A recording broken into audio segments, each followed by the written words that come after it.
Ladies and gentlemen, this episode of the podcast is brought to you by Helix Sleep. When I look back at my life, I think I have spent the vast majority of time focusing on training with very little time thinking about and focusing on my recovery. Specifically inside of that is rest. I was, and probably still am many days, overtrained. One of the things that I struggle with most is a good night's sleep. And overtraining isn't the only way to worry about a good night's sleep. Let's just look at today's environment. Perhaps you are a little too consumed or tied into the political events or what's going on in the pandemic. Maybe you got a boyfriend or a girlfriend, or I guess in this day and age, I have to call it a significant other, and it's keeping you up at night. Or maybe the issue is you listen to this podcast and it just makes you tired. You want to go to bed, but your mattress isn't treating you very well. And before I talk about Helix mattress, let me just talk to you about my own experience when it comes to ordering a mattress on the internet. I thought that there was absolutely no way it would work, because how in the world could you look at a website and determine what it is that you wanted or needed? Every mattress that I've ever purchased before this involved going and laying down on mattresses. I thought that is the way to do it. I was the most hesitant, probably the most resistant to the idea, and I was also incredibly wrong. Helix Sleep has been awesome. And if you're worried about getting quality via an order on the internet, a mattress showing up in a box that seems far too small for a mattress to fit in, I'm here to tell you right now, through my own personal experience, that you don't need to be. So let's talk about Helix Sleep for a little bit and how they know what mattress to send you. First off, they have a quiz that takes about 2 minutes to complete, and it matches your body type and your sleep preference to the perfect mattress for you. Obviously, everybody is unique, and Helix knows that. So they have a suite of several different mattresses and models that you can choose from. Soft, medium, and firm. Mattresses for cooling you down if you sleep hot. And even a Helix Plus mattress for a plus-size folk. Or plus-size folks. However you're supposed to say that. I personally took the Helix quiz, and it matched me with the Helix Twilight. I knew what I was looking for because the mattress that I was sleeping on, it sucked. My lower back was killing me. It was far too soft. So I went with something that I wanted that was firm, and I sleep on my side, and I generally sleep a little bit warm, meaning I'm looking for something to keep me cooler. It matched me with that, the Helix Twilight, showed up in a box, and I unpacked the thing, put it on the frame, gave it, I think it was about 4 hours. I'm not going to lie. I laid on it once, about 20 minutes in, because I just had to see what it felt like. 4 hours later, though, I laid on it for good. It's like, wow, this is actually pretty amazing. It has lived up to everything that I thought it was going to be, and I immediately started sleeping better. So if you, the listener, are looking for a mattress and you're curious as to what you're looking for, go take the quiz and order the mattress that you're matched to, and the mattress comes right to your door. It's shipped for free, and you don't ever need to go to a mattress store again. Helix is awesome, but you do not need to take my word for it. They were awarded the #1 best overall mattress pick of 2020 by GQ and Wired magazine. Go to helixsleep.com/clearedhot. Take the 2-minute sleep quiz, and they'll match you to a customized mattress that will give you the best sleep of your life. They have a 10-year warranty, and you get to try it out for 100 nights risk-free. They'll even pick it up for you if you don't love it. But I suspect that you will. I love mine for sure. Helix is offering up to $200 off all mattress orders and 2 free pillows to the listeners of the podcast at helixsleep.com/clearedhot. If you're worried about this or you're on the fence about this, get off the fence and give it a try. You won't regret it. This episode is also brought to you by my new favorite cheat food, Magic Spoon. I had some of this stuff last night. I had the frosted. It was delightful. I was craving something that could best be described as not good for me. I wanted it to be sweet. I wanted it to taste satisfying. And instead of rifling through the pantry, which is what I will often do, or looking in the refrigerator for where I keep chocolates because they're better when they're cold, What I did is I cracked open that brand new box of Frosted Magic Spoon, put it in a coffee cup, which I don't know why I ate it out of that, but I actually really enjoyed it. Satisfied my craving, tasted amazing, and I didn't load myself up on a bunch of sugar, which I have found makes me not sleep well. This has been a new one for me. When I was growing up, cereal was a staple, but I didn't realize what I was actually putting down my face. The carbs, the sugar, the unhealthy aspects of it. As I got older, I realized I really couldn't eat it anymore, and I tried not to. Enter Magic Spoon. 0 grams of sugar, 11 grams of protein, and only 3 net grams of carbs in each serving. Cocoa, fruity, frosted, blueberry. You can try all of them. They come in a variety pack. It tastes amazing. I am telling you, I was looking for something that could only be described as full of sugar last night when I wanted a snack, and totally satisfied. It almost is too good to be true. It's keto-friendly, gluten-free, grain-free, soy-free, low-carb, and GMO-free. I've tried all the flavors. They're awesome. It's more a matter of what suits your particular tastes. The variety pack is legit. I crushed all 4 boxes in about a week. Yeah, I crushed those things. If you want to give it a try, which I highly recommend, go to magicspoon.com/clearedhot to grab a variety pack and try it today. And be sure to use the promo code ClearedHot. The way I'm looking at it is all one word, all uppercase, at checkout to get free shipping. And Magic Spoon is so confident in their product, it is backed with a 100% happiness guarantee. So if you don't like it for any reason, they will refund your money, no questions asked. That is magicspoon.com/clearedhot and use the code ClearedHot, all one word, all uppercase, for free shipping. It is delightful and delicious. I hope you enjoy it. And that's it on the business side of the house for today. I've already introduced you to my guest for this week because this is part 2 of the episode from last week. Suresh Madhaven, an awesome man, an amazing individual. I was blown away by his story of how he grew up, where he grew up, the environment with which he grew up in, what he was able to do with that, his journey into law enforcement, his experience into law enforcement. And all I can say is that if you enjoyed round 1, you're going to love round 2. Suresh Madhaven, part 2. Coming at you. Enjoy. Okay, I got the red smoke. Gun run, north and south, west of the smoke, west of the smoke. Okay, copy, west of the smoke. I'm looking at danger close now. Come on with it, baby, give it to me, I need it. You're cleared hot. Copy, cleared hot. So finally I got hired. And I realized very early on what I had gotten myself into. It was very apparent that they didn't want me there, but because of, I think, how I did, I think they couldn't not hire me. They didn't have grounds to dismiss you for any reason. Right. So I said, I'm not going to let the history of this town or the history of this department stop me. I'm not going to let every dude who I talked to about it was like, you're never getting hired there. I was hearing that from everyone. When I told people I wanted to, sign up to be a Navy SEAL, they're like, I literally had a guy whose brother was a SEAL. I wish I remember his name. His name was James. He's like, yeah, I talked to my brother. They don't let black people become SEALs. I'm like, Incorrect. I'm like, what? I said, that's not true. And he's like, yeah, there's no black SEALs. Don't even Incorrect. Don't even bother. I'm like, are you crazy? I'm like, yes, they do. He's like, I talked to my brother. He's a SEAL. I'm like, okay, whatever, dude. Like, that was like everyone telling me I couldn't. So when people told me about this department, I said the same thing. I'm like, whatever, I'm going to get hired. Yeah. How was your experience in the department? It was rough. I once again, kind of like what I did in high school, I said I'm going to stay under the radar.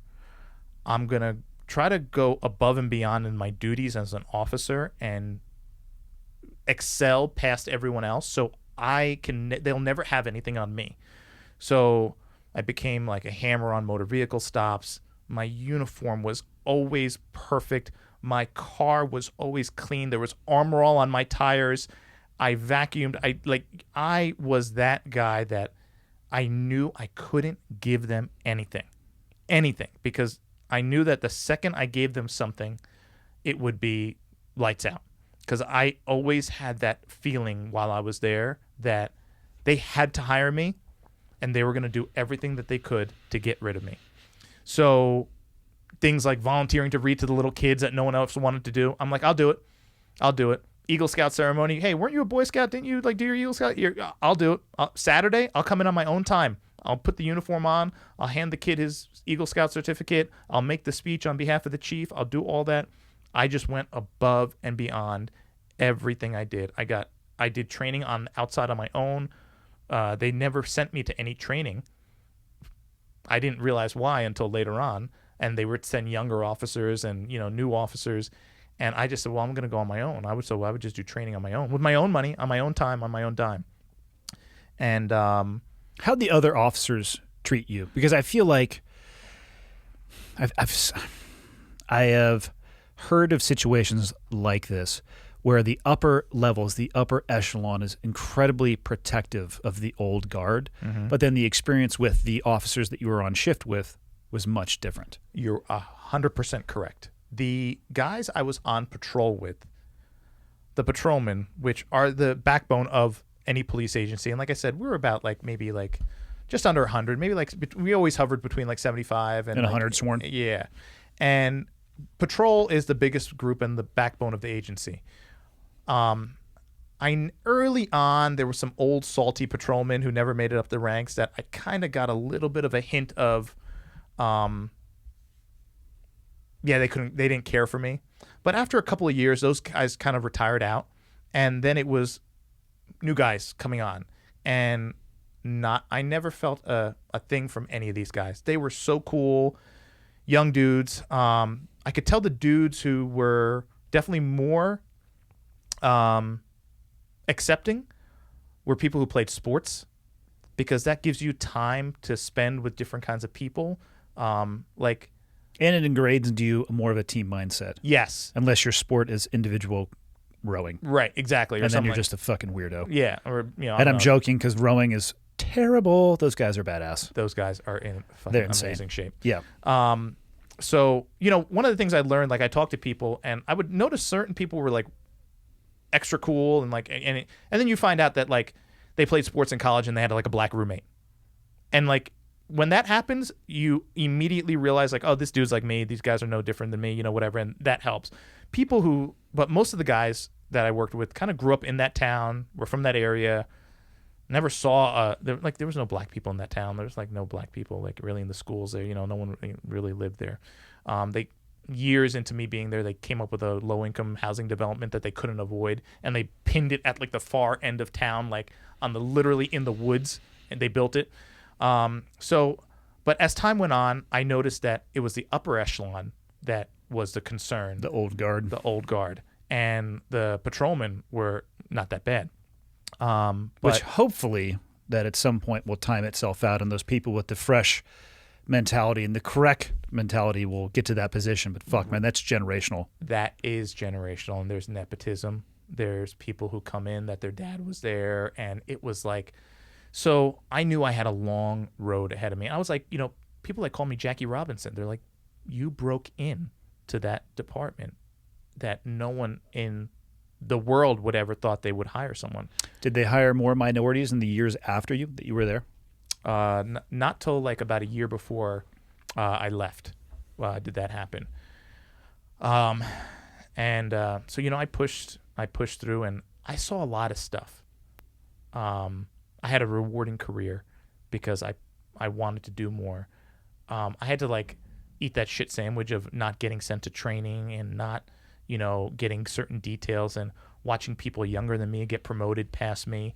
And I saw the bad side that most people don't see of police. Police and fire is a stress job, and there's a lot of drinking. There's a lot of fuckery. There's a lot of but that's how I think the cops deal with the stress of the job. Yeah. I never got involved in it because I knew I couldn't afford to get involved with it. I knew the other guys on my squad could do stuff like drink and drive and, bring girls into headquarters during the midnight shift and do stuff with them in the shower and go to the firehouse and, sleep with girls on the fire truck or in the ambulance, which was rampant. And nothing ever happened to them.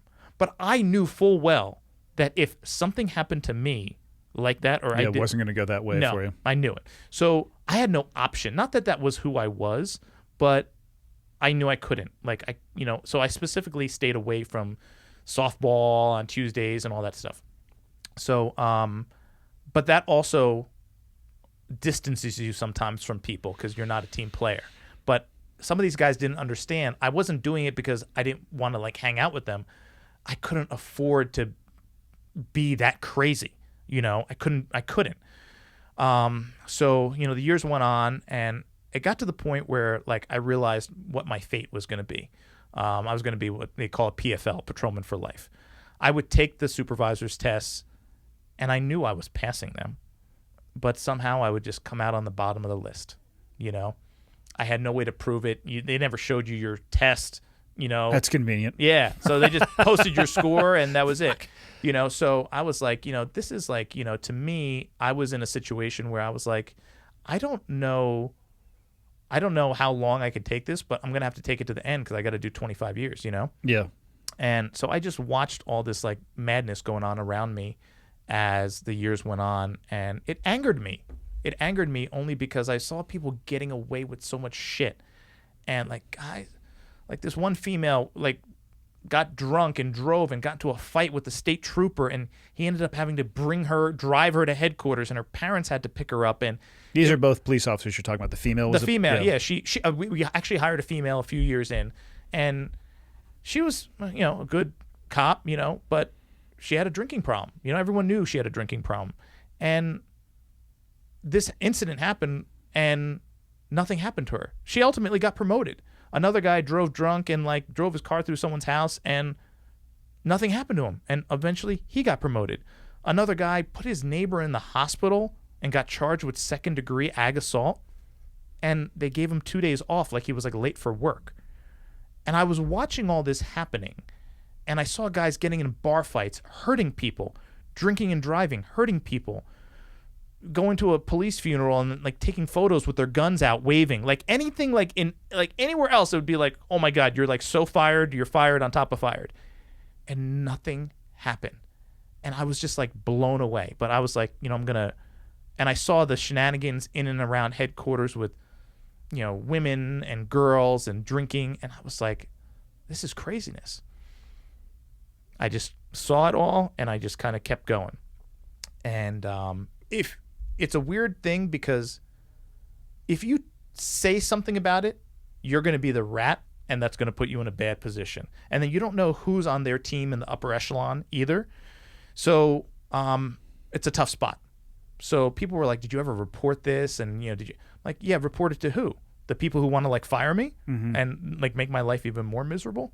So, and it was tough in the town as well. I remember the incident. Yeah. How did the town respond to you being on shift? It was a shock at first. People in the town were blown away. They couldn't believe that this town hired a person of color. Would they express that to you? Yeah, they would. I remember, like I said, I mentioned, I went to a call one time. A guy was having a cardiac arrest, and he saw me walk in, and he saw me. I was in full police uniform, whatever, and he didn't want me in his house. He'd rather have a heart attack. He didn't want me in his house. He couldn't believe that this department had hired a black guy. And I just don't understand that mentality at all. That is so foreign to me. It's so crazy. And there were definitely multiple incidents where I would show up to people's houses, and they'd pause for a second, and they would look at me almost as is this guy really a cop in this town? People all the time would be like, how long you been on the job? And I'm 3 years, 4 years, oh, we didn't know that they hired you. And I know they wanted to say, we didn't know they hired a black guy, So I remember early on, I pulled over an old couple on the interstate.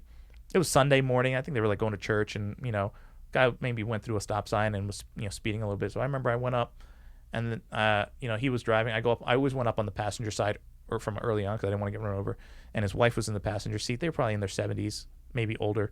And I remember I said, oh, good morning, whatever. I said, oh, that's why I stopped you, Officer Madhaven, whatever.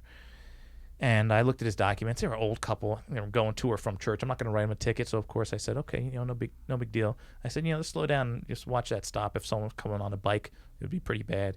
He's like, oh, I'm so sorry, And he said, how are you new?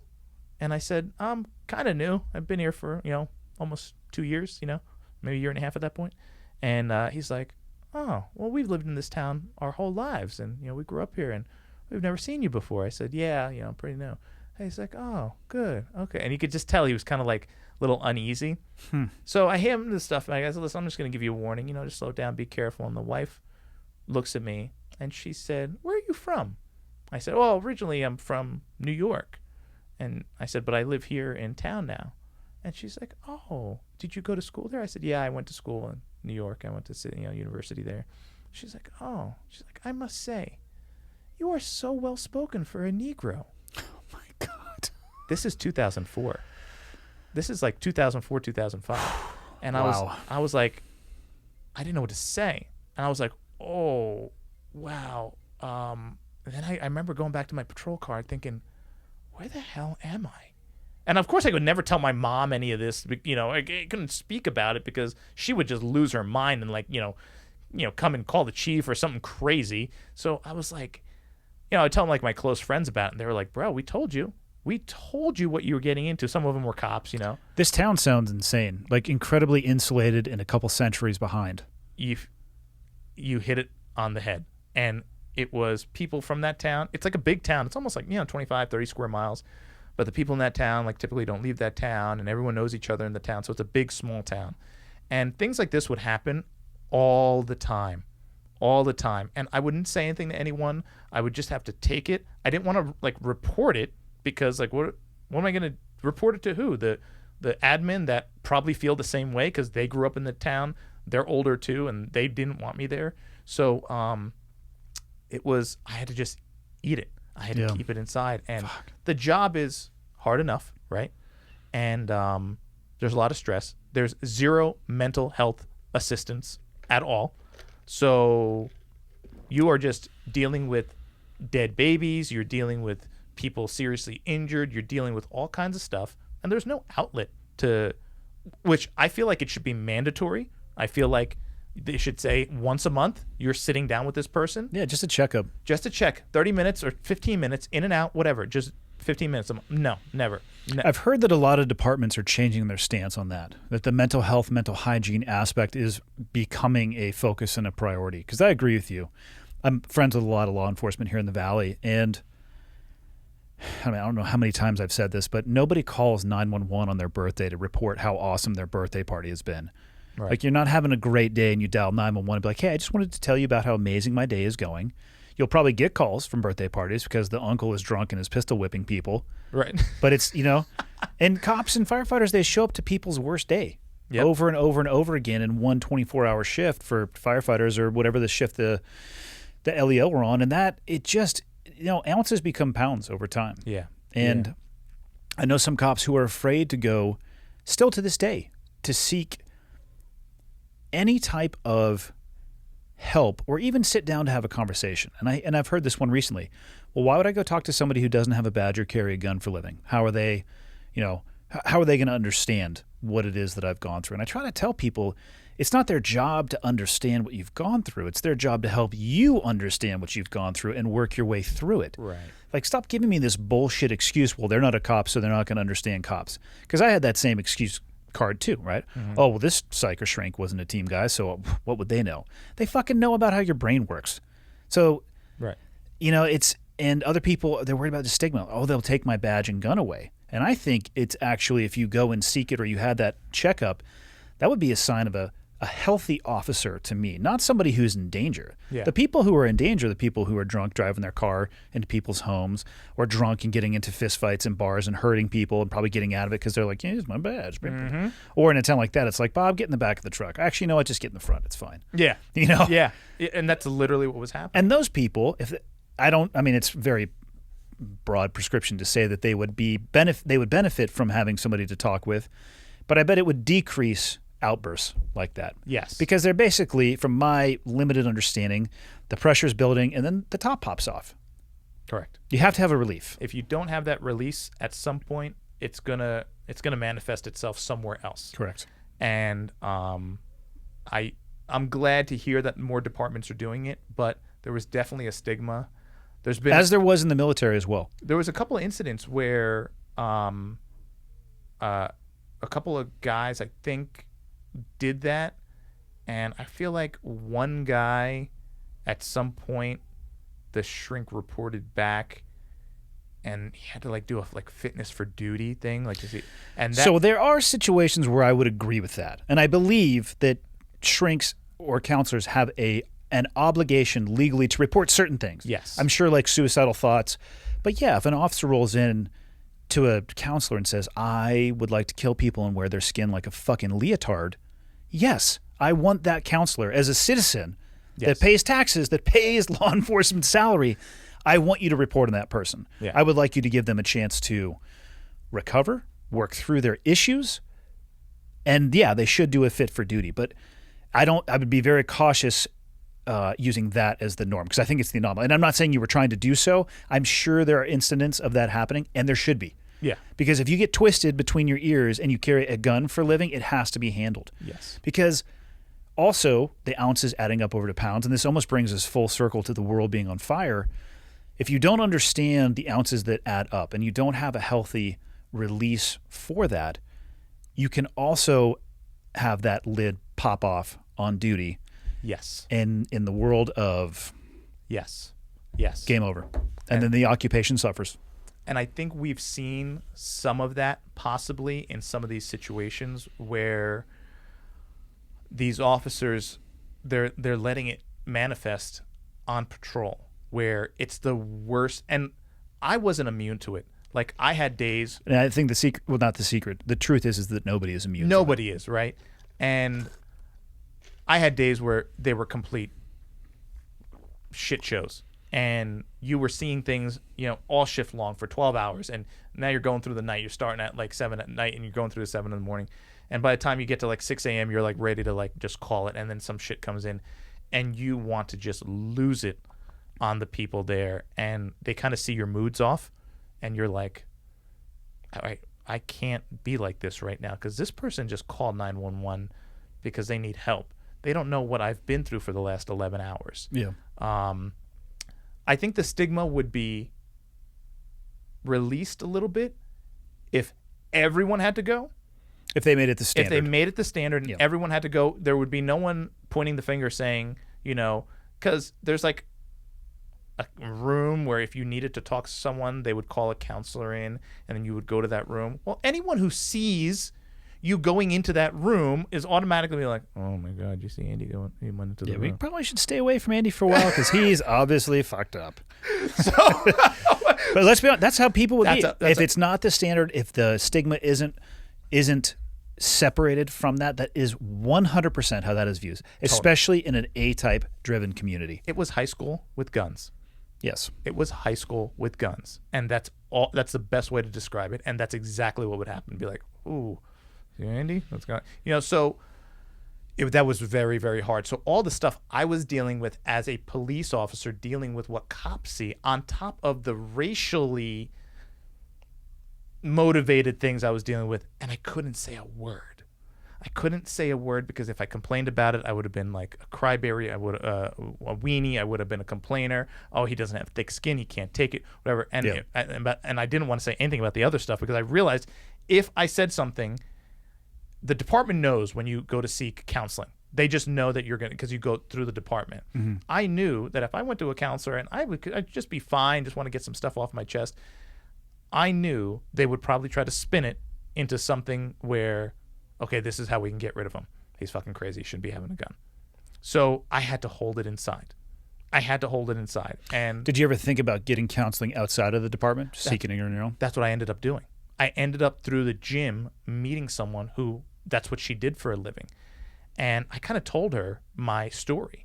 So she said, listen, off the record, when you need to talk, meet me at Starbucks or a coffee shop and we'll sit down. And whenever I called, she was like, let's meet, sit down. And we'd have our session there, like at the coffee shop or on the sidewalk.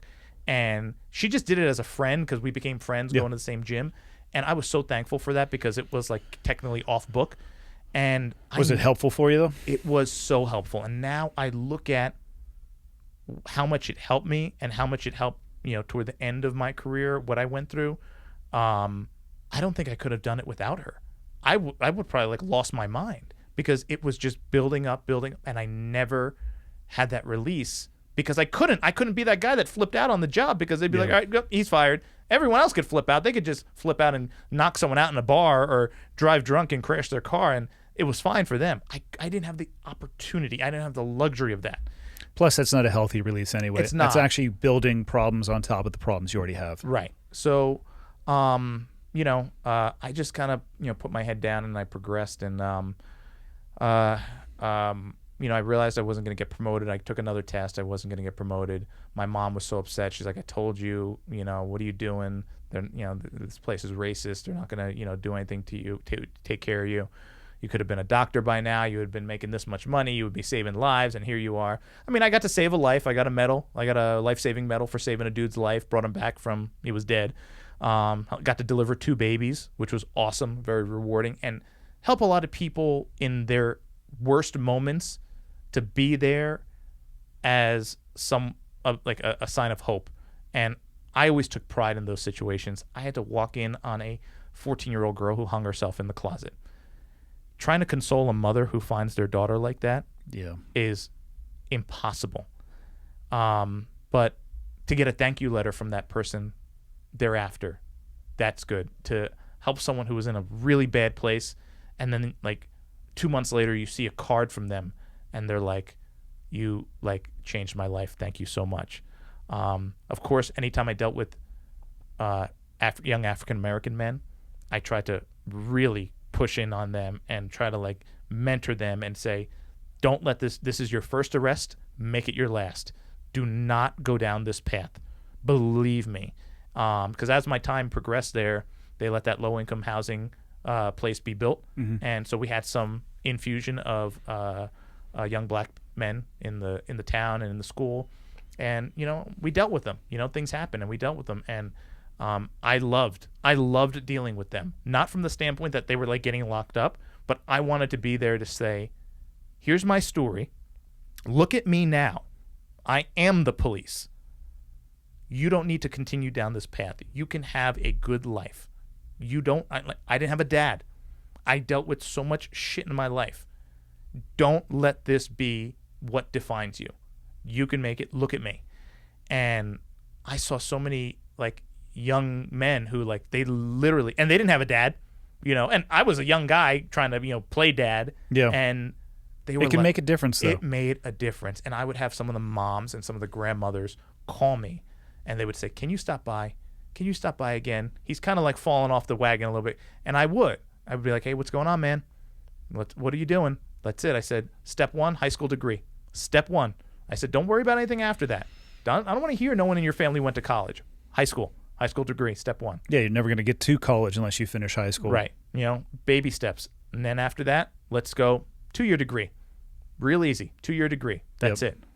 And then take that next step. And to see a couple of kids make it, felt good. It felt good to see them after the fact. I remember one kid, he had gotten a job, contractor somewhere, but he got his 2-year degree, and he was doing electrical work or welding work or something. He's like, man, thank you for staying on top of me, officer. I appreciate that. And I'm like, hey, man, you were going down a path that is really easy to go down. I know. And it really, to me, those are the things that people don't see about police officers. And it wasn't only me. There were other cops that did that too. But those are the things that people don't see when they see all the other stuff go on. They don't see that's the 99.9%. How long did you end up staying in law enforcement? So I did 13 years. I did 12 years on the road before April of... So I got hired in June of 2003. I went to the academy, and it was 6 months, and that just sucked. I've never ran so slow in my life. It was painfully slow, and it was I had to go work out after the academy because I felt myself withering away. So I want to say it was April of 2015. New sergeant got promoted. And from the test that, previous test that, of course I didn't get promoted. I kind of just was like, I realized the writing was on the wall at that point. And he was a Marine Corps guy, had been in trouble his whole career, written up, suspended. Me, I'd never been suspended a day in my life, clean record. And so he got promoted because some guy retired unexpectedly. And he, by default, was next on the list. They thought filling a vacancy. Yep. So a couple of months into him being a sergeant, he essentially ordered everyone to go out after the midnight shift to this bar where everyone gets breakfast and gets drinks. I was like, yeah, no, I'm good. I had a house at that time that I was getting under. It was under construction. I was getting a huge renovation done, big kitchen renovation. So the house was a complete mess. And I didn't know that morning was the beginning and the end of my career. The day he got promoted, or when they met for breakfast? When they met for breakfast. I knew the day he got promoted, it was bad news because I knew he was not mentally okay. I think they knew that too. He had a lot of issues. Not a bad dude. Great cop. Depends on how you define great cop. I have this conversation with SEALs because they'll be like, he's fucking awesome on target. He can make great combat decisions, great leader. But he's on his third marriage. Yes. He's got credit cards maxed out. Functioning alcoholic. Oh, yeah. He gambles. Is he actually a good SEAL? It depends on how wide and far and broad you make the metric. In my opinion, now looking back, no, he's not, because he's a fucking time bomb. Yes. And I realize that you could be good at investigations and figuring out who's really hiding weed in their car and who may have a gun in their car and do all that. But you are outside of work, you are complete soup sandwich, and you're hurting people, and you're doing things that any other profession, anyone else would be like, what is the matter with you? And one of the bigger issues with that is whether you have the badge currently wearing on your shirt or it's in your back pocket in your wallet, metaphorically, you never get to take it off. Yes. And you should, being in that town, because I moved into that town, everywhere I went, everyone knew who I was. So whether I was off duty or you were on duty, Suresh the cop, period, 24/7. 24/7. As are all cops. And that's the thing, is that's, again, an additional pressure. Other guys could blend in. Other guys can kind of go in and out of the supermarket and the Starbucks, and they kind of blend in. I was literally the only black guy driving around that town. Because the town's history of racism and profiling, black people avoided that town like the plague. So, but I was a cop in that town, so I would go around. So everywhere I went, people were like, I would just get a text message randomly after I would leave, the dry cleaner. Someone would be like, "Hey, you were just at the dry cleaner. You should have stopped by." I'm like, "How did you know?" Someone said you were just there. I'm like, "Oh, yeah." They're like, "Oh, the black cop. The black cop was just in the dry cleaner. So you just missed him." So that morning, that sergeant ordered the whole squad out to breakfast, and I was like, "Nah, I don't really want to go." He said, "Come on, everyone's got to do." He was a new sergeant. He was trying to build camaraderie. So I was like, "All right." So everyone went out, and then a short time later, a girl showed up that was not his wife, and everyone was really uncomfortable with this. There was a lot of junior officers there, and then there were some senior officers there, and it got really weird really fast. So everyone kind of started saying it's time to go. I gotta go. And I remember he pulled me aside. He's like, "Hey, can I bring her over your house?" And I was like, "Are you crazy?" And I didn't know him. He wasn't a friend of mine or by any means or anything like that. He was my sergeant. We'd never hung out outside of work. We never really, whatever. I'd never been to his home. I never met his wife. I knew he was married, but literally this was not a guy who I thought would ask me that. I was friendly with some dudes there that I could imagine asking me that. And so I kind of was like, all right, I got to be really careful here because he's a guy who came up with me and he really liked me. And I knew that he was someone who, as the old guard left, he had the chance to move up and make change. He could make some change, and it could make some change for me.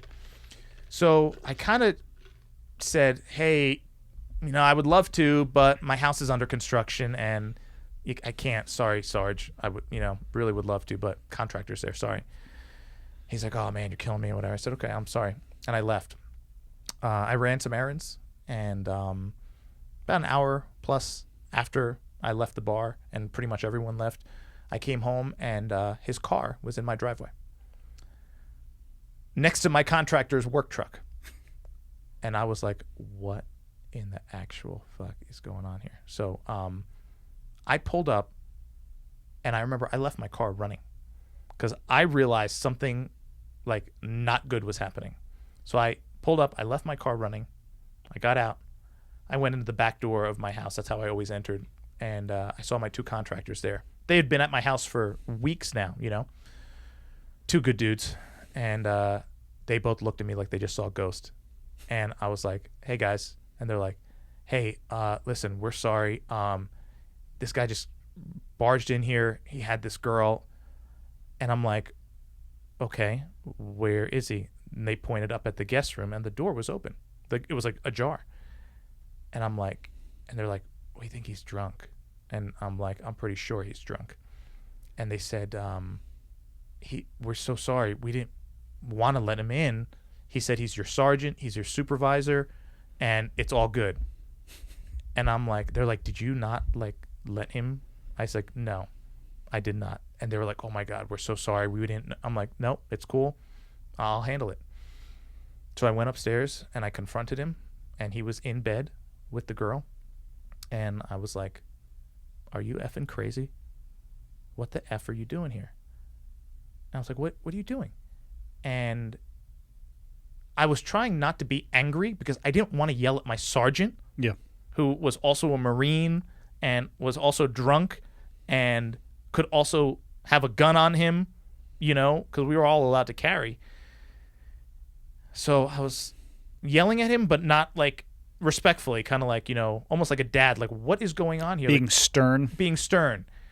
And I knew I was a junior. I was an officer, and he was a sergeant. And he's like, it's all good, bro. Don't worry. It's all good. It's all good. And I'm like, are you mentally ill right now? This is not all good. Nothing about what's going on right now is all good. Mind you, my contractors are 5 feet behind me listening to this.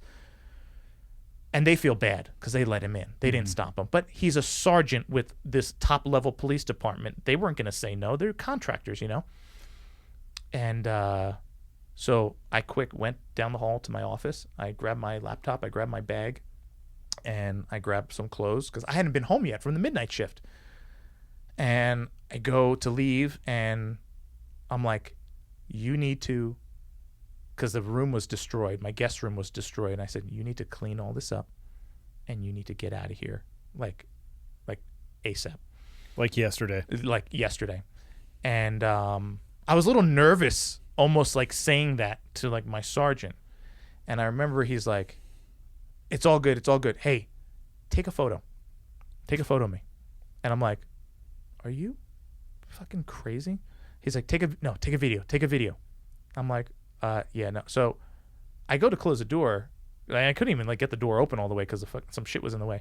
And he's like, then he his tone changed, and he was like, he went from cop that was one of my fellow cops to almost sergeant.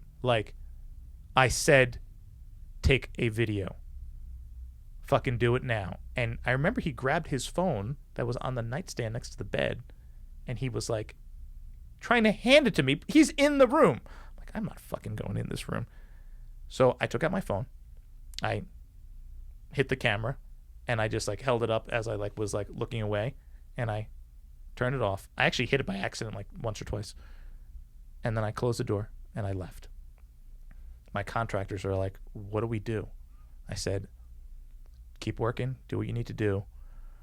They're like, okay, are you sure? I'm like, yep, do what you need to do, whatever. And they're like, well, we'll be done here in a little bit. I said, all right. So I left. A few hours later, I come home. The place was a wreck. And my contractors were gone. And they said, hey, listen, he came out of the room at one point and was doing some really wacky stuff. He was butt naked, whatever. And they were like, he was more than drunk. Something was up. I later found out that it was more than alcohol. I didn't know about that. And I was like, oh my God. I'm like, this is crazy. So he called me. He's like, hey, I forgot some stuff at your house. I'm like, please come get it. And he's like, okay. He left his watch. He left a shirt. He left some keys. So he came to my house that evening, and I was fucking livid. I was livid. And he came over. He's like, hey, sorry about that, whatever, are we good? I'm like, No. are we good? And he's like, well, you're not going to like tell anyone about this or anything. Like, he's like, I got you. He's like, I'm your boy, and I'm like, no, you're not my boy. We're not even like friends. I'm like, all right, Sarge. Yeah, whatever. Here's your stuff. You got to go. Yeah, whatever. So he's like, oh, hey, did you take the video?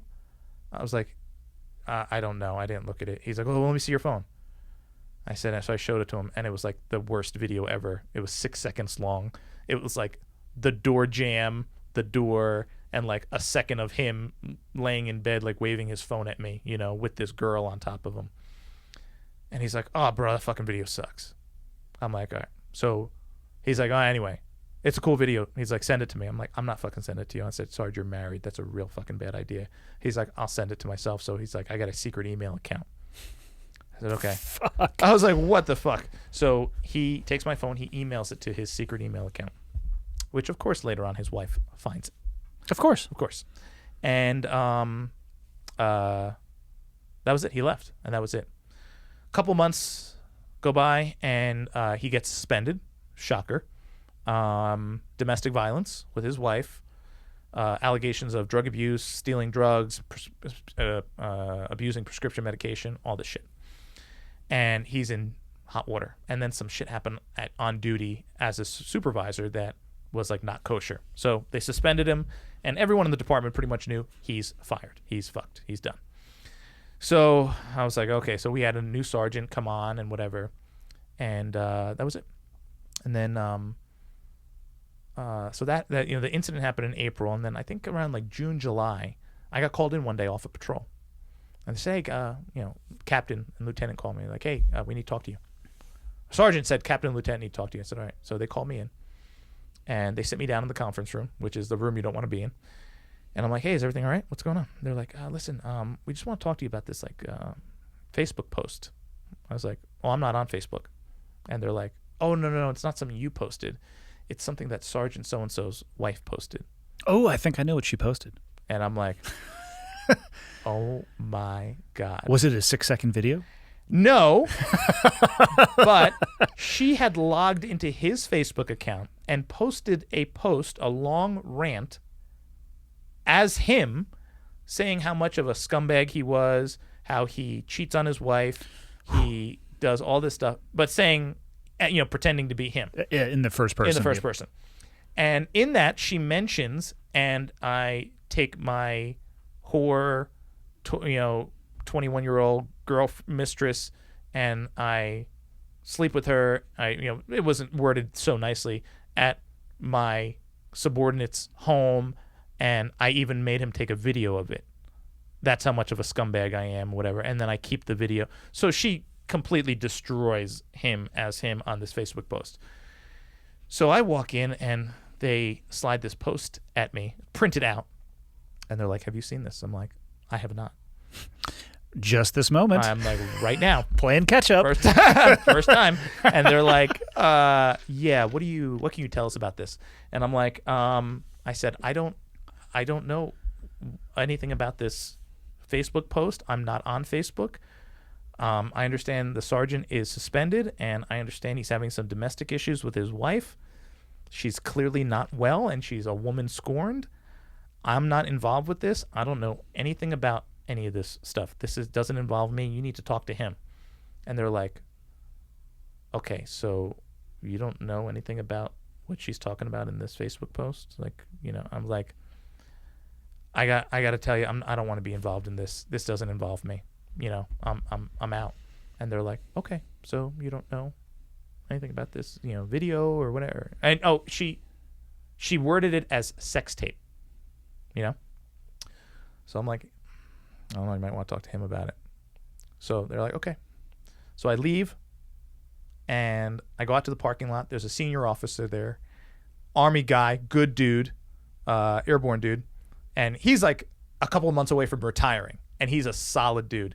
And he's like, "Hey, what happened in there?" Because of course, when you go into any room, For sure. right? Like, Psst, psst, come here. yeah. And I'm What'd like, you guys talk about? yeah, exactly, right. Who'd you talk about? So he's like, "What's up? What's this? What is it? What's the? I was like, what's all the closed door stuff going on?" Because they were bringing everyone in. I guess from that day at the bar, they were bringing everyone in. So I was like, yeah, they asked me about this, and he's like, "Oh fuck," and I was like, "Yeah." He's like, "What'd you tell him?" I'm like, "I don't want to be involved. I don't know anything. You got to talk to him about it." He's like, "Dude, I'm telling you this as a friend. That guy's screwed. He's going down in flames. Don't go down with him. You know your situation here. Don't screw around. You know how they're just waiting for you to do something.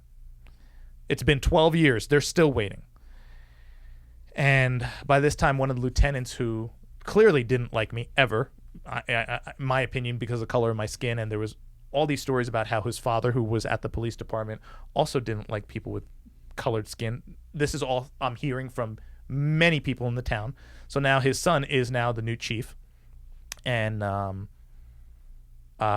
he's the one running this whole investigation. And so he's like, "Dude, just go in there and just tell them whatever they want to hear." He's like, "Don't worry about throwing him under the bus. Just, you got to do what you got to do." So I literally turn right back around. I go back in. About 30 minutes had passed. I knock on my lieutenant's door, who was a friend of mine, who is the one who introduced me to jiu-jitsu. He is a black belt now. I love him, but I fucking hate him. And I dream about doing awful things to him, although he's only 5'5", and he would fuck me up. So I can't really. That's kind of how jiu-jitsu works. Yeah. So I dream about it, but I'm like, yeah, no, I can't. So so I went back in. I was like, "Hey, Greg, can we talk?" And he's like, "Yeah." So I told him, I was like, "Listen, I know what she was talking about in that post." I told him what happened that day and what the sergeant made me do, and he's like, "Fuck, bro. Okay." He's like, "Listen, we're gonna sit down again, and we're just gonna go over it. Just tell us what happened." So the captain came back in. Greg was a lieutenant at that time, and they were like, "Okay, what happened?" So I told them exactly what happened. They're like, "Wow, okay." They're like, "Not cool. You were probably in a tough spot, but hey, like, listen, she was obviously of age. She's 21. Yeah. And it was just like a bad moral decision by him, They're like, "Listen, you did the right thing by coming back in and telling us this, I said, "It's off duty. It wasn't on duty. He didn't commit a crime, and I don't want him to get in trouble. I don't want to press charges for him to come breaking and entering in my house." And I was like, "I don't want to be involved. I don't want to be involved." They're like, "We totally get it." Got it. I said, "Okay." So I stood up. They both shook my hand. They're like, "Bro, thank you. Thank you." And the guy who was captain at the time, so they both got promoted. So the captain is now chief, and Greg, the lieutenant, is now captain. I can't say anything bad about either of these dudes. I know they were at that moment doing the chief's bidding. Yeah. So I left. About a month or so later, that sergeant is facing a boatload of charges, and they allow him to resign. They don't terminate him. Criminal stuff and departmental stuff, and they allow him to, everyone was like shocked. Everyone was like, "Oh my God, this guy's going to jail." They allowed him to resign, which is what happens in police departments. Bad cops so often just get the pass and are just either allowed to go, or what they do is looked over. And it happened again. So I wasn't really too surprised. A week later, he runs over his girlfriend's father and almost kills him. Almost kills him. The guy is lucky to survive. Runs him over with his car. The department was like, "Whew, that was a close one." Dodged a bullet on that one. He wasn't still here as a cop. They literally 1 week earlier let him resign. So that was a whole nother mess. So that happens, and everyone in the department, everyone in the whole town hears about it, and it's like, "Oh my God, this is crazy." So I'm like, man, this guy's screwed, whatever. A month or so goes by after that, and I get called in one day, and they're like, "Hey, you got to just come in and see the lieutenant and the captain." Different lieutenant. I walk into the conference room again. They close the door, and they have a paper sitting in front of them. And this is like never good. Yeah, I was just about to say never a good sign. Never a good sign. And lieutenant, who another person that was definitely not a fan of my exquisite tan, pushes the paper toward me. He's like, listen, I just need you to take a look at that. Oh, they had me go de-gun first. They're like, oh, just put your gun away real quick. And I was like, why? They're like, oh, just put your gun away. Super awkward request. So weird. Never had to do it in my life. Yep. So they say, okay. And then they slide me this paper saying that I'm going to be suspended for 6 months. And I was like, what the hell is this? And they said, you don't question it. Take it. If you want to hire an attorney, you hire an attorney. And you're being suspended for 6 months. And I was like, why? They're like, untruthfulness, departmental charge. I said, what? They're like, it's not coming from us, it's coming from the chief. I said, when was I untruthful? They're like, when we originally brought you in to ask you about the Facebook post, and you were like, I don't know what you're talking about, I don't know anything about it. No sex tape. I'm like, first of all, that was not it was a 6-second video of a door jam. I'm like, sex tape is like what Paris Hilton and like, you know, the Kardashians do. I was like, I wasn't like producing this thing. Yeah. It was 6 seconds. I said, and I came back in like 30 minutes later, and there was no crime, right? They're like, yeah. I'm like, okay. So now this is where the fuse goes off. And I almost lose it, but I knew I couldn't. But in my mind, I'm like, you, who I'm looking at, I know about sleeping with other women, in and around taxpayer paid for buildings, cheating on your wife. This guy over here, driving drunk, I knew where all the bodies were buried. And I had a squeaky clean record. And all these people over the last 12 years literally got a literal slap on the wrist, or maybe a day off here, or 2 days off here. And I said 6 months? And they're like, this is coming from the top. Sorry. I said, okay. So I said, I'm going to get an attorney. Which, by the way, I found out later they should have allowed me to get an attorney before going into the room. Before they go, and they didn't. My good friend, Greg, told me, I asked him, I said, do I need an attorney? And he's like, no, this is no big deal, bro. We just got to ask you a couple questions. I didn't find out afterwards until I hired an attorney. He's like, bro, that was a complete violation. They broke every attorney general guideline, and they pulled you in there. And then they pulled me in again to like question me some more. And once again, didn't have me sign anything, whatever. Finally, when I lawyered up, they were trying to get me in there for like a third time, and I lawyered up. And then at that point, they were like, okay, this is an actual internal affairs investigation. I was like, why didn't you tell me that before? They're like, well, we forgot. And I'm like, what? So my attorney was like, yeah, this is complete like shit show. So I went through a departmental hearing where they bring in a retired chief from the town next door who had been involved with some kind of criminal event that I was told about, and who was friends with our chief, and he was the unbiased third party to oversee my departmental hearing. He oversees the hearing, and as the hearing goes on with my attorney and the chief and the captain and the lieutenant, he ultimately gets to the point where, so I'm told that he makes the decision on my punishment. I told my attorney, I'm not taking 6 months off. I'm not taking 6 minutes off. I know where all the bodies are buried. So he's like, okay, relax, whatever. I'm like, no, these guys like are fucking driving drunk, beating people up, sleeping with women in the firehouse, on fire trucks, inside ambulance. People pay tax dollars for all that shit. All kinds of shenanigans going on the midnight shift. I said, sex with women in the shower. And I'm like, no, I never did any of that shit. I am not dealing with this. I'm not taking a minute off. So during my whole time leading up to that departmental hearing, they took me off the road and they put me on a desk. Never told me why.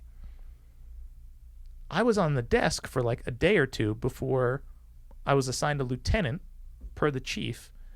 And they said, well, you're going to be on this desk until your departmental hearing clears. I said, what am I going to do? They're like, I'm like a cop. I was like, at the time, I was like #1 for DWI arrests. I was a road cop. They're like, oh, well, you're going to be doing stuff inside. Ultimately, I cleaned bathrooms. I cleaned out old sheds. I cleaned out the basement. I hung signs. The culmination was I had to paint and spackle an office in headquarters in uniform while other officers, junior officers, walked by and like shook their heads in disbelief. I was utterly embarrassed. Never in my career had I seen this happen to any officer there, despite what they did. And here I was being treated like a complete piece of garbage. All because of me saying I don't want to be involved. Hearing officer hears everything. For 11 months, I'm on this desk doing chores, being treated like a complete freaking loser and embarrassed in front of the whole department as a senior officer. And hearing officer ultimately tells my attorney, listen, I don't think this warrants 6 months. This guy's never been in trouble, really. He's a good guy. I'm going to recommend, I think he said 30 days. And my attorney was like, 30 days is still a lot for this offense, but okay, whatever. So he said, but I'm just going to make sure that he can still testify in court because it has to do with telling the truth. And my attorney said, well, that only because a cop can't testify if he's found to ever lie on duty. Oh, really? Yes. And I said, okay, first of all, there's about a half a dozen cops who are currently working in this department that lied on duty. I know about it because I've been here for 12 years. And I said, this was about an off-duty matter. And so he said that. He said, okay, well, I'm just going to check with the county prosecutor. He reached out to the county prosecutor, and the county prosecutor responded saying, this is not a criminal matter. Okay, good to go. Pretty much, I'm not sure why you're even contacting us for this matter because this is not a criminal matter. It's a departmental. Handle it within the department. If he had lied about during a criminal investigation, Yeah, different story for sure. Different story. Yeah. So that comes back. My attorney sees that letter and he's like, whew, looks good. He's like, you might be looking at 30 days here, bro. But, we're good. We're in the clear. So that letter goes to the hearing officer, the retired chief. And 24 hours later, my attorney gets a letter from the hearing officer saying, I received a letter from the prosecutor's office saying essentially that, nobody, this is not a matter for them. So I've now amended my decision from 30 days off to termination, immediate termination. My attorney, immediately calls him and emails him and saying, wait a second. You just said 2 days ago this is a good cop, he's a good kid, essentially spotless record, and you were thinking maybe 30 days.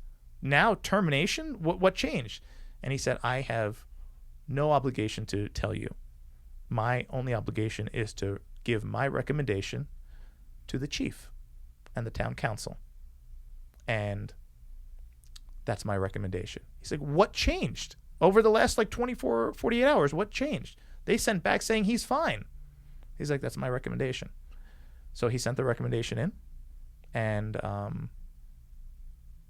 about 3 days later, I got a knock on my door from the lieutenant who did my background check, who was only a detective at that point, and I could tell he didn't want to do this, and in the car was the captain who was going to be the next chief, another good dude, and he's like, I'm so sorry, man. I'm so sorry. He couldn't even look at me, and he handed me, at my house, on my doorstep, broad daylight, a letter saying I was officially terminated. And I was like, holy fuck. This is really happening. These people are really... The only thing I had on my record, I was late to work a few years earlier. This was my whole life. Yeah. What I wanted to do after 9/11, what I wanted to do, not really what I wanted to do, but, what I was willing to settle for. The hardest call I had to... I promised myself I wasn't going to do To this. your mom? To my mom. And my mom was upset. And she said the words that fucking killed me. Don't tell me that she told you I told you so. I told you so. Fuck. God damn it. I was like, fuck. And I was like, she's like, I told you that racist place, they were never going to promote you. You know, that town had that history. You were, an outstanding officer. All these white officers doing all this crazy shit that cops do. My mom, obviously, knew all about what cops do because she was, back in the heyday of NYPD, was in the mix with the doctors and the nurses and saw the shenanigans. Yeah. She knew about the drinking and the fuckery. And she's like, always told me steer clear of that. And I knew. And she's like, I fucking told you so. You fucking ruined your life. Now you could have been a surgeon by now. You would have been saving lives. You're fucking unbelievable. She felt bad, but that was her way of showing me she felt bad. Fuck. And I was like, okay. I'm like, Mom, I need you to do me a favor. I said, tell me how you really feel. Tell me how you really feel. I said, because you don't think this is like the lowest point in my life right now? Like, I made it through the halfway mark, to 25. Oh, fuck, that's right. My pension was worth $3 million, gone. I'm like, what? Like, so, it was bad. It was bad. And, I was fucking shot, man. I was shot out. I was like, man. And like, of course, as most people, you're like, fuck, I gotta like just kill the pain. I gotta kill the pain. And I so badly wanted to like go to alcohol, but I realized I still live in this town.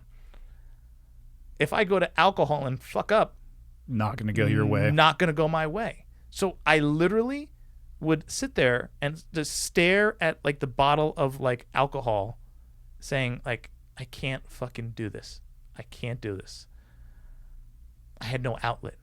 I felt like I was going to fucking explode. So I would talk to the shrink, and she told me, she's like, listen, this is what you got to do step by step so you don't fucking go crazy and do something stupid. Because as you can imagine, so now the chief at that time, who was in charge during all this, his name will be in the book too, lived about a quarter mile from me. He had a wife and kids.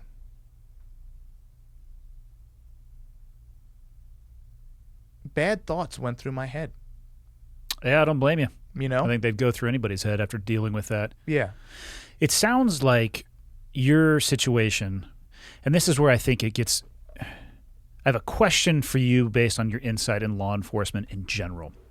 And I think this gets tough for people. Your insight, I think, would be unique because I can only speak about the police interactions I've had here or everywhere else that I've lived. You can talk about, I think, law enforcement at a broader perspective. It sounds like where you lived was, without a doubt, had its roots in racism, for sure. And even inside of the department.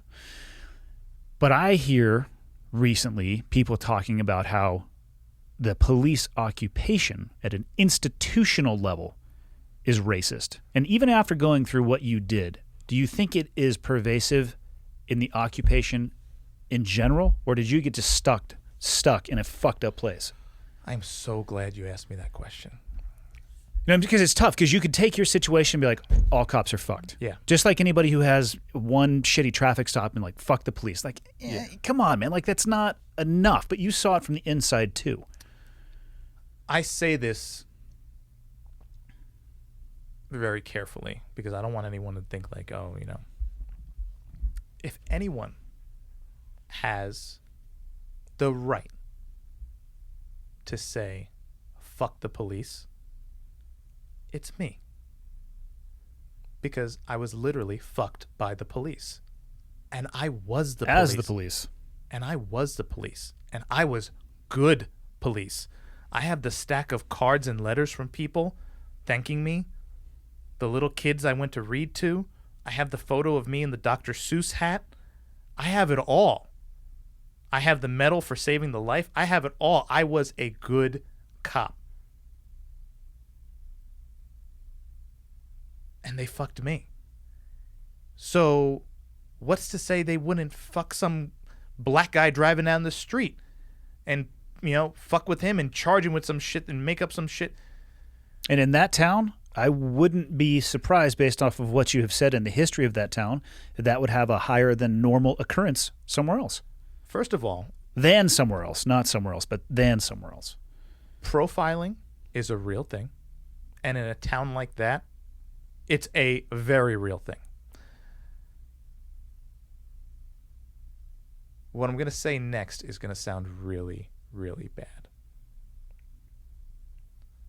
The men who I worked with, for the most part, had no exposure to African American men except what they saw in society, which was when you turn on the news, the local news, oh, this place was robbed, this store was wanted is a black man. They show the sketch of a black guy. Every black guy that they show looks the fucking same, between 5'10" and 6'2", 100 and whatever. It's like, you watch the news and like every sketch you're like, really?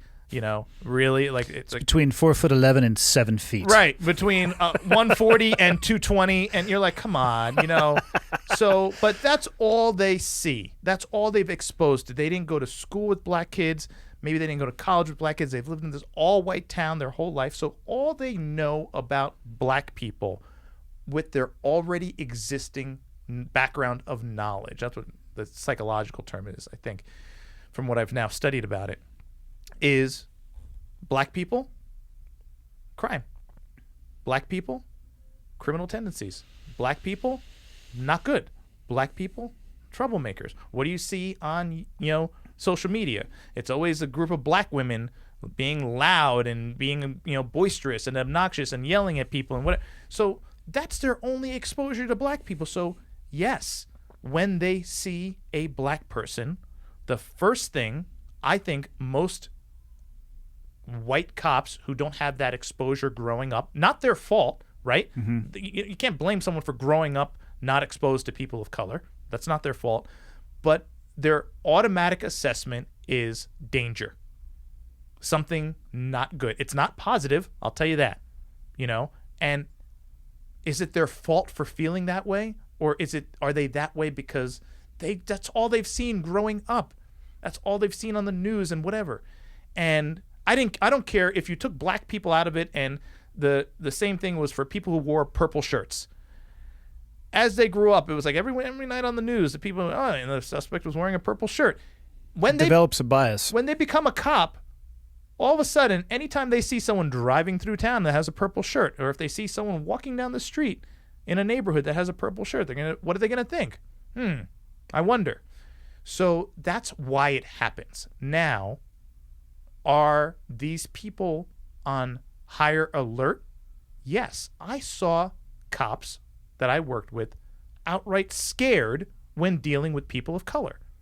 And these people were scared too because they were in the racist town that is known for not treating people of color very well. And so they're scared as they sit in their car because they got pulled over. Maybe they got a lot of weed on them, or maybe they got something on them. Maybe they got a warrant. Maybe they got nothing wrong with them, but they're still scared because they realize where they are.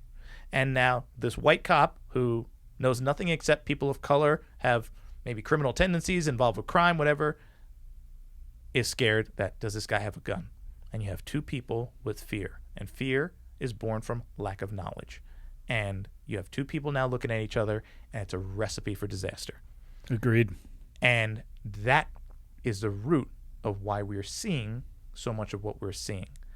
I don't know any other way to say it, and I know it's not comfortable to say, and maybe it's not politically correct to say, but 6% of the population are responsible for 50% of the crime.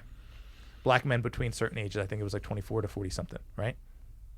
If that is what people are seeing on a regular basis, you cannot blame the people who have an automatic assessment that when they see people of color have a criminal tendency. Is it right? No, it's not right.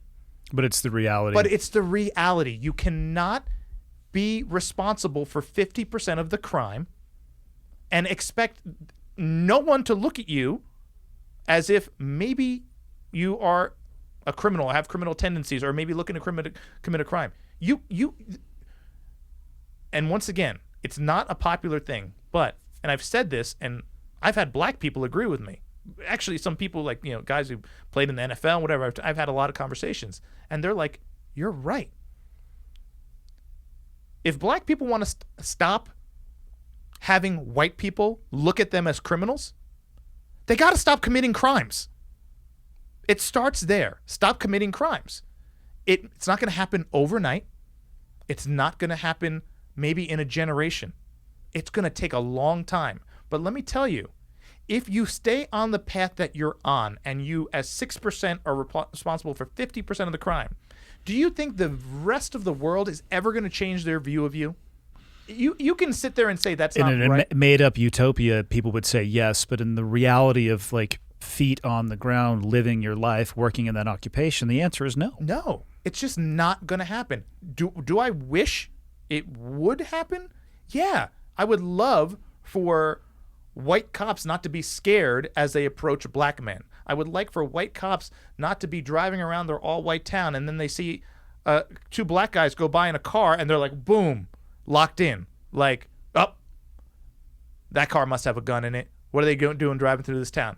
I would love for the day that two young black guys can drive through a white town, a white neighborhood, like the town I worked in, and the cops don't spin around, like immediately bang that U-turn thinking, yep, I can get something out of this car. Mm-hmm. That's, to me, that would be the utopia, right?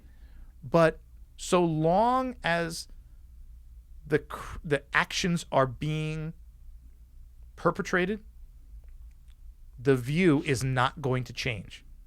Now, why do cops not do that when they see an Asian kid go by?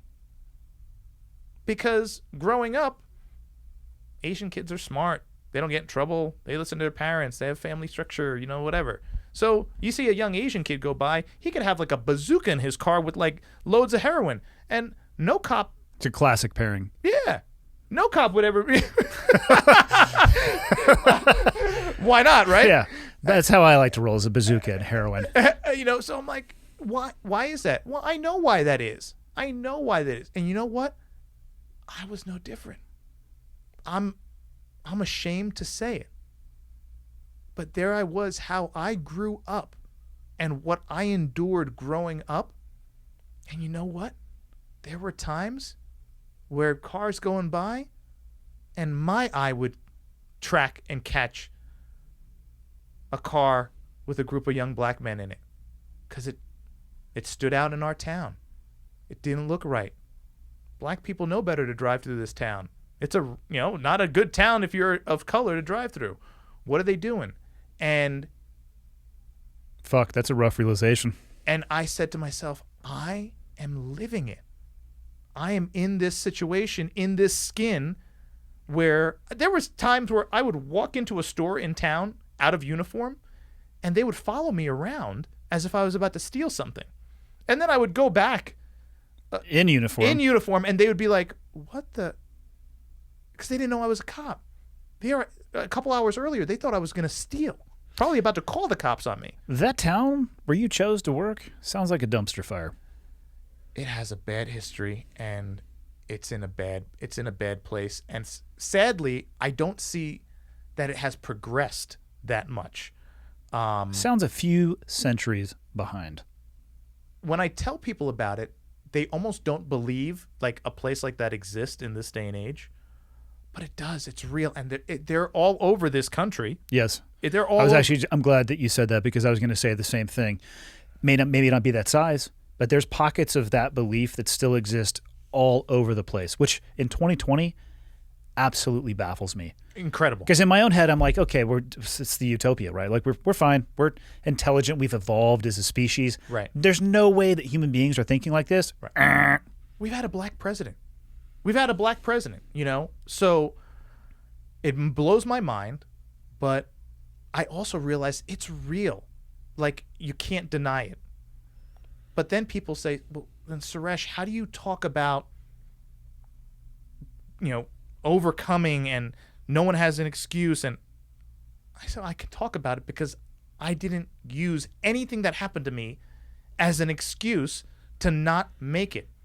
You know, I started a company when in year 10 that I was a cop because I just hated wearing the body armor and like sweating my ass off. It's the worst. It's the worst thing ever. And I said, I got to fix this. So I used my science background and I invented a product to wear under your body armor that lets your body breathe and doesn't like make you break out in heat rash and whatever. Yeah. And that little idea I started in my garage. I figured it out how to make it. Then I found someone who dealt with fabrics. And I said, I got an idea, and we made it happen. And it went from my garage.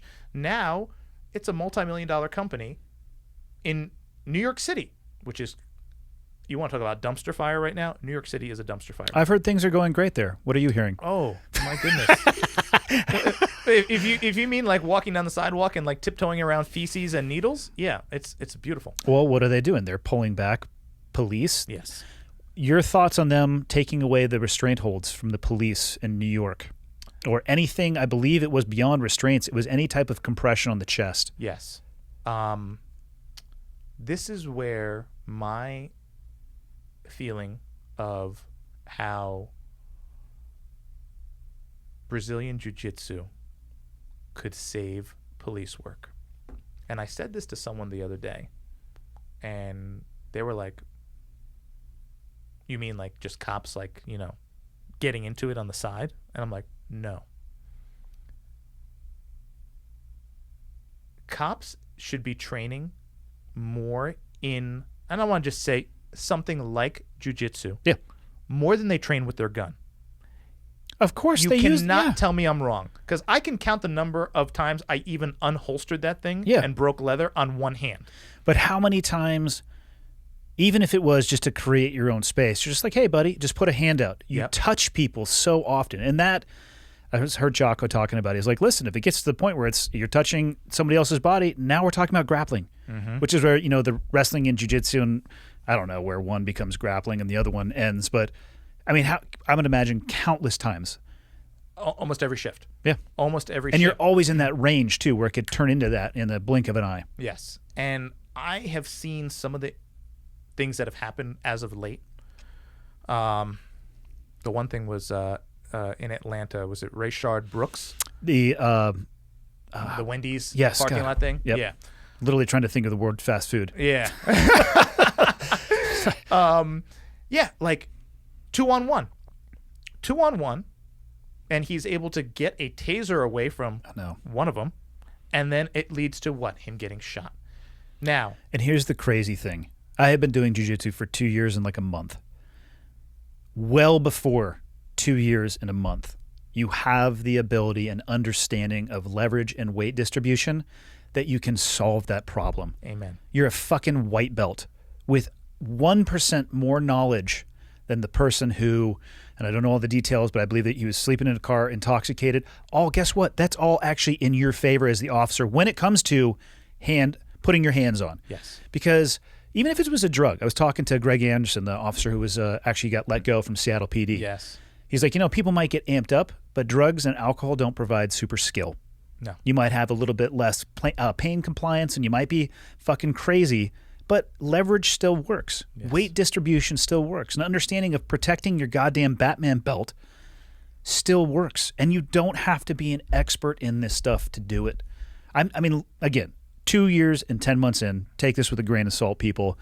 I would say 6 months in, you are edging towards a place where you're so much more competent on the street from a law enforcement perspective. Yes. You're not going to win a jiu-jitsu tournament, but that's not why you should be doing jiu-jitsu anyway. Yes. As a police officer, unless you want to do tournaments. Fucking do whatever you want to, people, but in the context of what we're talking about. Right. And you said it. And people were like, well, you know, you can't have like this, like an academy at every police department. I'm like, no. What you need is baseline training. I would say every 90 days, have a 2-day little refresher Yeah. with some basic things. If you want to do it every 60 days, I would be a fan of every 60 days. Personally, I feel like every 30 days, just let people build, because as you know, it's so crazy how much control you have Oh, it's shocking. when you know what you're doing. It's child's play. It is shocking. All you need to know from somebody who, and there's not, jiu-jitsu is like the soup du jour of the 20th century, 21st century.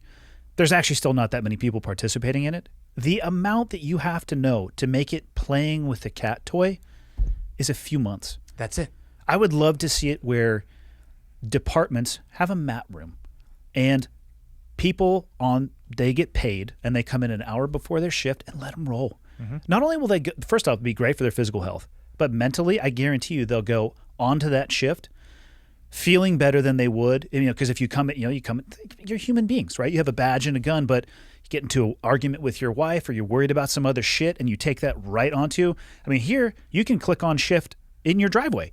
I got a bunch of buddies who are sheriffs. So they're like, yeah, man, I'll just go on shift from your house. I was like, what? Okay, don't get in trouble. I don't know your fucking rules. But imagine, though, if they had that place where you can take the bullshit, but get on the mats for a little bit. It helps you dump that bullshit. Yeah. You'll be working on your skills, your ability to control people, better mental headspace, and the departments could facilitate that. Would it require change? Yes. But I also think that is what the police occupation needs. It needs change. I don't think they should be defunded. Take the money that they get now and look at where it goes. Fund other things and, don't pull the trap door on these people. I almost want to do a test nationwide. Like for one day, fuckers, when you call 911, it goes to voicemail. Let me know how it goes. It happened in Portland. That's what I'm saying. Yeah, let me know how it goes. 911, I'm sorry, I'm not here right now. Would you like to be your own first responder? Have a nice day. Beep. And people, are like, F the police. We don't need the police. Portland, it was like needs the police or 100 desperately. Something. Calls to 911 went unanswered. People lost their mind. Yeah. Because when at the same time, a vocal group is calling to defund the organization that they're there. It's this vicious cycle. And I worry that nobody will ever be satisfied by it. So another question for you. Portland's a good example for this, the Black Lives Matter movement. In your opinion, is that moving the needle in the right direction or the wrong direction? Black Lives Matter, let me not defend this movement because they've done what I believe some horrific things. I've read some things about what their funding is going to, and I don't believe in that.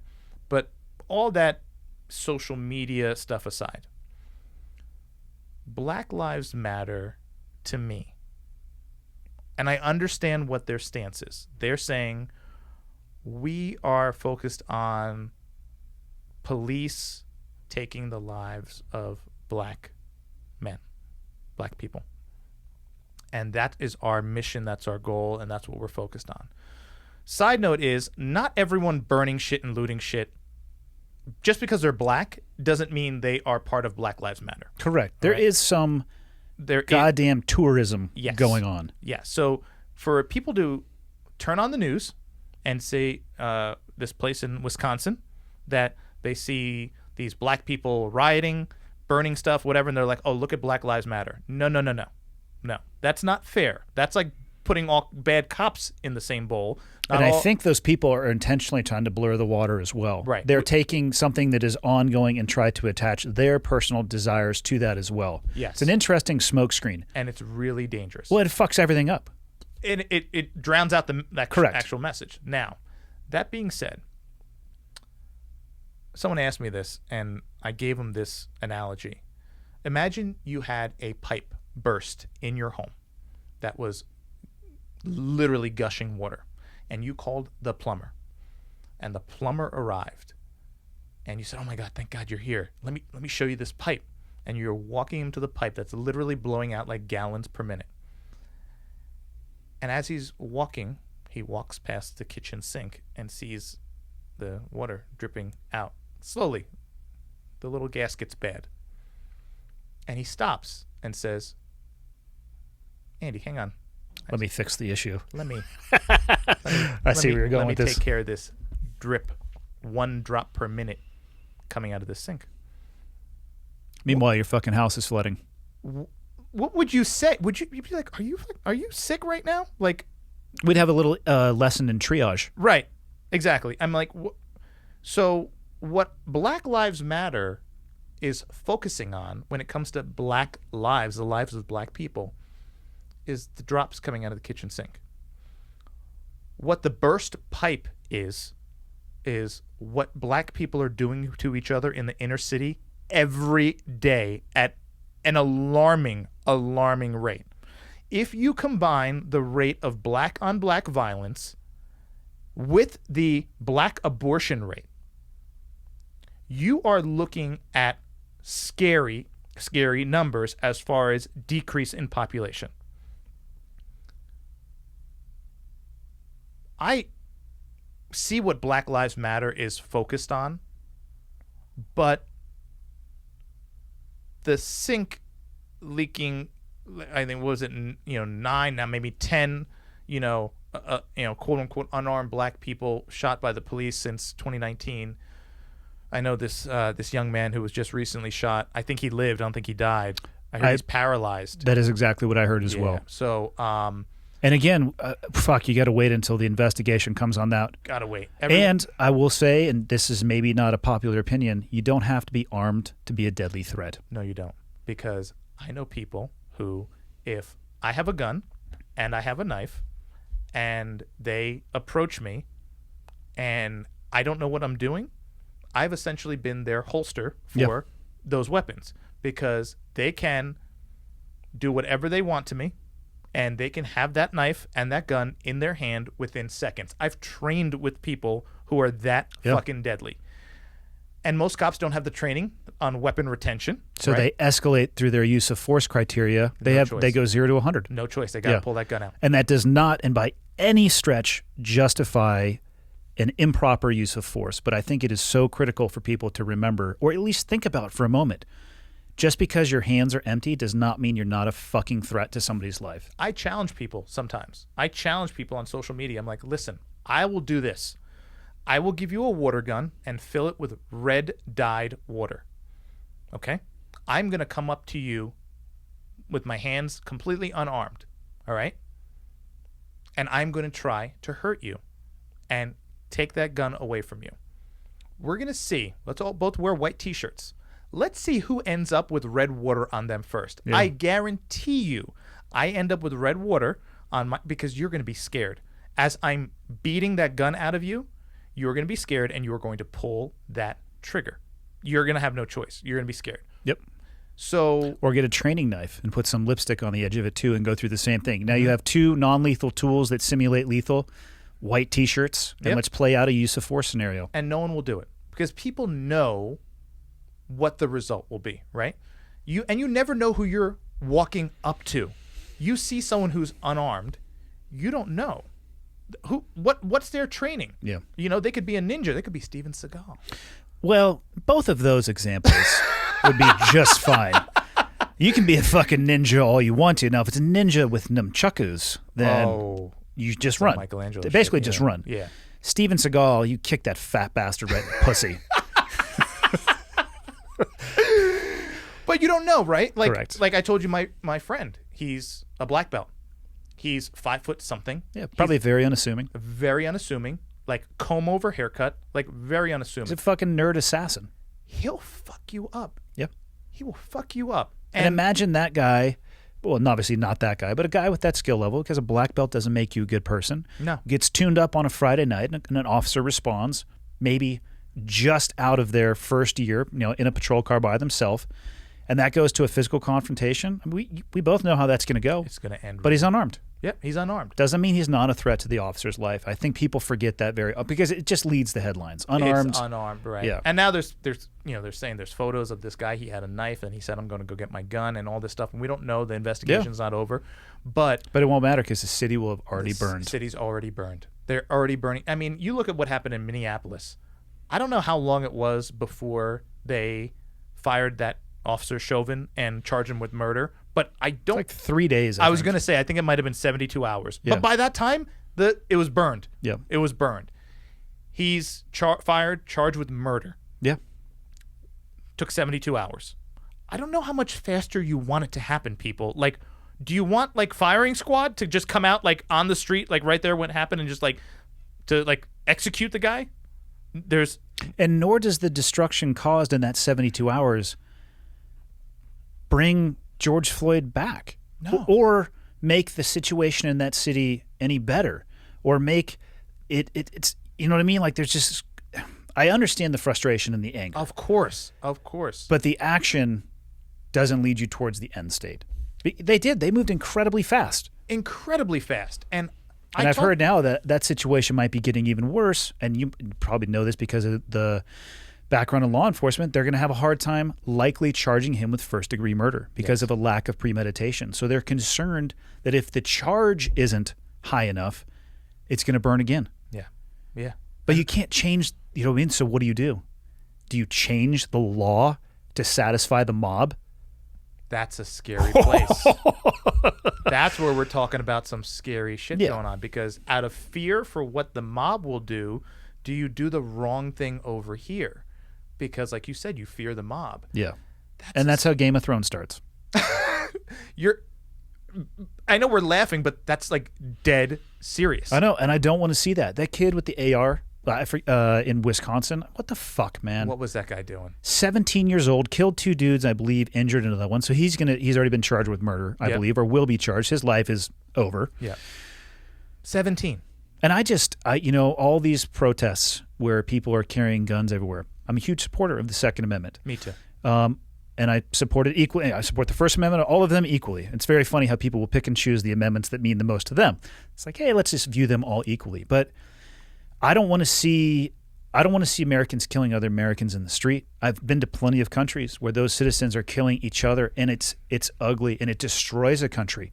It's not going to bring us any closer together. It's not going to, again, actions and the desired end state with where I think everybody would want to land. It's fuck. You've seen this, and I've seen it because I've traveled a little bit. The way these people in these countries try to get to their power is the old adage of divide and conquer. They get there through the stick. Yes. The stick and the sword. Divide, divide, divide. It's easier to conquer people divided than it is to conquer people united. Of course. You've seen it. I've seen it. But so many of these people have never left their town. They've never left their state. Well, they have through Instagram. Right. And that's it. And like it like blows my mind. I've been to countries where some like people talk about defund the police and F the police and whatever. They've never been to South America and seen the police. They've never been to India, Pakistan to see the like. You want to talk about crooked cops and cops that do like fucked up shit, but they're looking at what they are seeing here. Yeah. These 1% of cops that like screw up, do the wrong thing. They do the wrong thing, charge them with murder. And I'd even say it's a fraction of a 1%. It probably If you look at the overall number of police interactions versus things that go that direction, we're talking millions per year of police interactions. Yes, millions. And people look at these isolated incidents and they're lighting the world on fire. To me, recipe for disaster. It's not going to go away. Yes, you have to change a lot of things. And is it wrong? Yes. Is one life lost? A lot? Yes, I agree. But what are you looking for? What are you looking for? We don't want any more black people to die at the hands of white police officers. Okay. You don't want that. I get it. But I have to tell you something. It's going to happen again. What happened in Wisconsin is going to happen again. It's unfortunate and it's a sad reality. Yeah. But at some point, maybe not next month, maybe not 6 months from now, maybe a year from now, but there's going to be another situation where there's an altercation and someone's not, which is another thing people light me up about. And I'm like, listen, usually obeying commands and not resisting arrest leads to there are how many people of color that are arrested every day across this country that end up going to jail, getting processed and released. I've done it plenty of times as a cop, and they don't fight, they don't resist, they don't do anything except comply. And I drive them in, I process them, and 30 minutes later, I'm taking them back to their car or they're getting a ride home from headquarters. That was all I ever dealt with. It only went bad when someone said, I don't want to listen to you, and I'm not going to comply. If I could say something to young black men in this country right now, I would first say, okay, young black men, you're alive right now. So I'm going to ask you a question. Do you think when dealing with the police right now, with where we are right now in 2020, it would be a wise life decision for your health and well-being to go against a police officer's commands currently right now? Yes or no? And of course, that's a rhetorical question. Right. So I don't think anyone would say, yes, it would be a good idea. Everyone's going to say, no, no. So why the fuck are you doing it? Why are you doing it? This is not about being right. This is not about this is about survival. And survival trumps everything, especially for young black men in this country right now. Survival should be number one. And if you knowingly and willingly are taking action that you know is leading to the death, not every day, but here in these isolated situations, leading to the death of black men at the hands of police, why would you take that action? Why in the world are you going to have a cop say, drop this, or put your hands up, and or don't go over here, or get over here, or get down on the ground? Why would you at any point say, I'm not going to do that? This is not about the moment on the roadside where you're going to say, no, I know my rights. No, you're going to end up fucking dead, possibly. So this is survival. It goes against basic survival instinct as a black man right now to not listen to the police. Yeah, but fuck the police, man. That's honestly a response you would probably get from a lot of people. You want to be hard? Or you want to be hard? You want to be tough? Yeah, fuck the police. No, they can't tell me what to do. Well, look what's happening. So maybe you should think about your family, think about your kids, and just say, you know what? Now is not the time.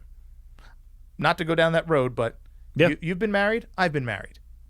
And there are many times in a marriage where you have to sit there and eat that shit sandwich because you're like, you know what? This is not worth it right now. I just call it the path of least resistance. Yes. I try to church it up a little bit.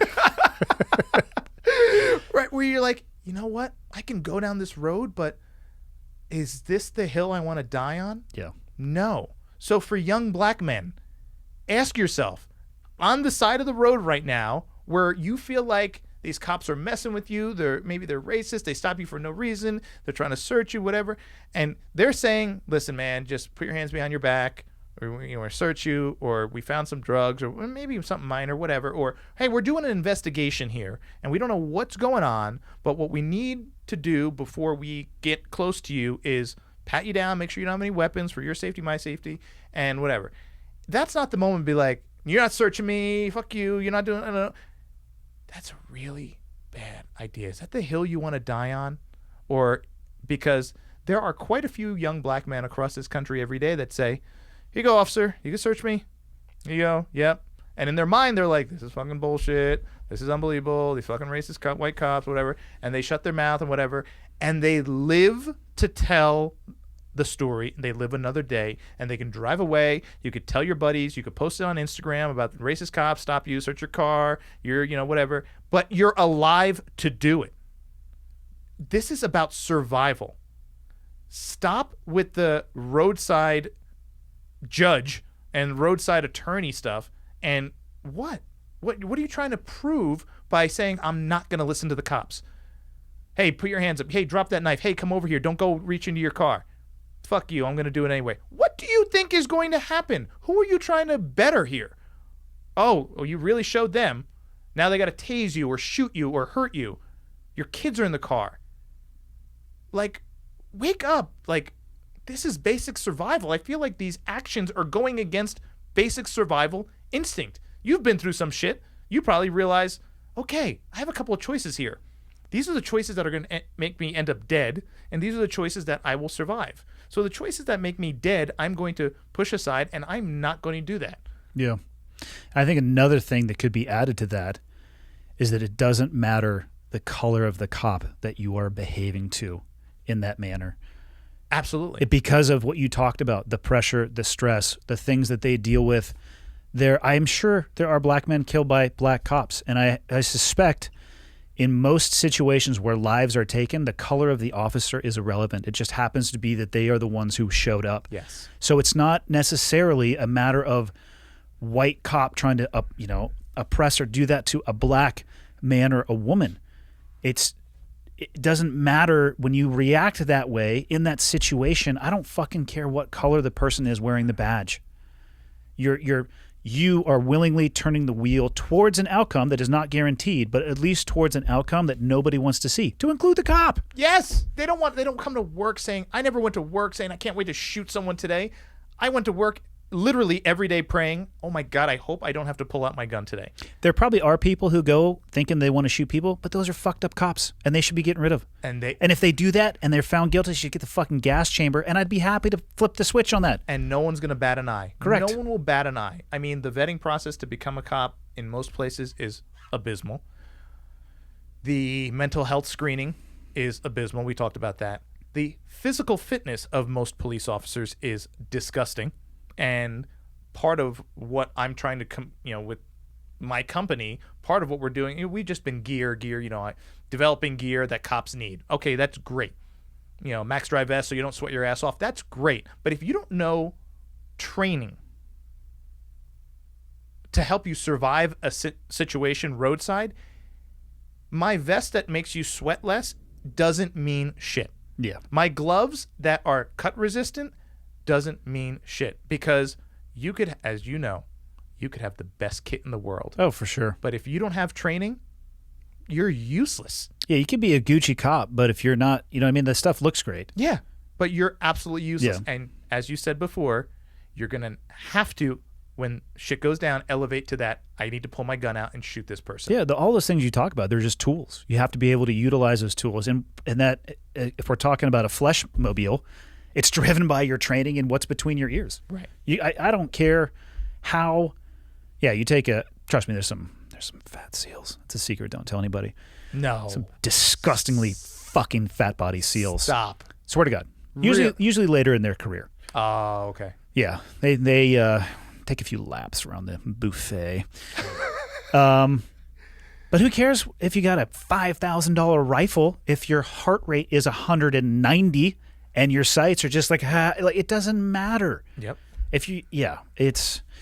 And I tell you what I'm worried about is vilifying the occupation until only the wrong people want to get into that position. When people are like, you know what, these fucking police, I hate these people. You know what, I'm going to go in there and I'm going to treat people like they treated me. And it's like, ooh, that's not good.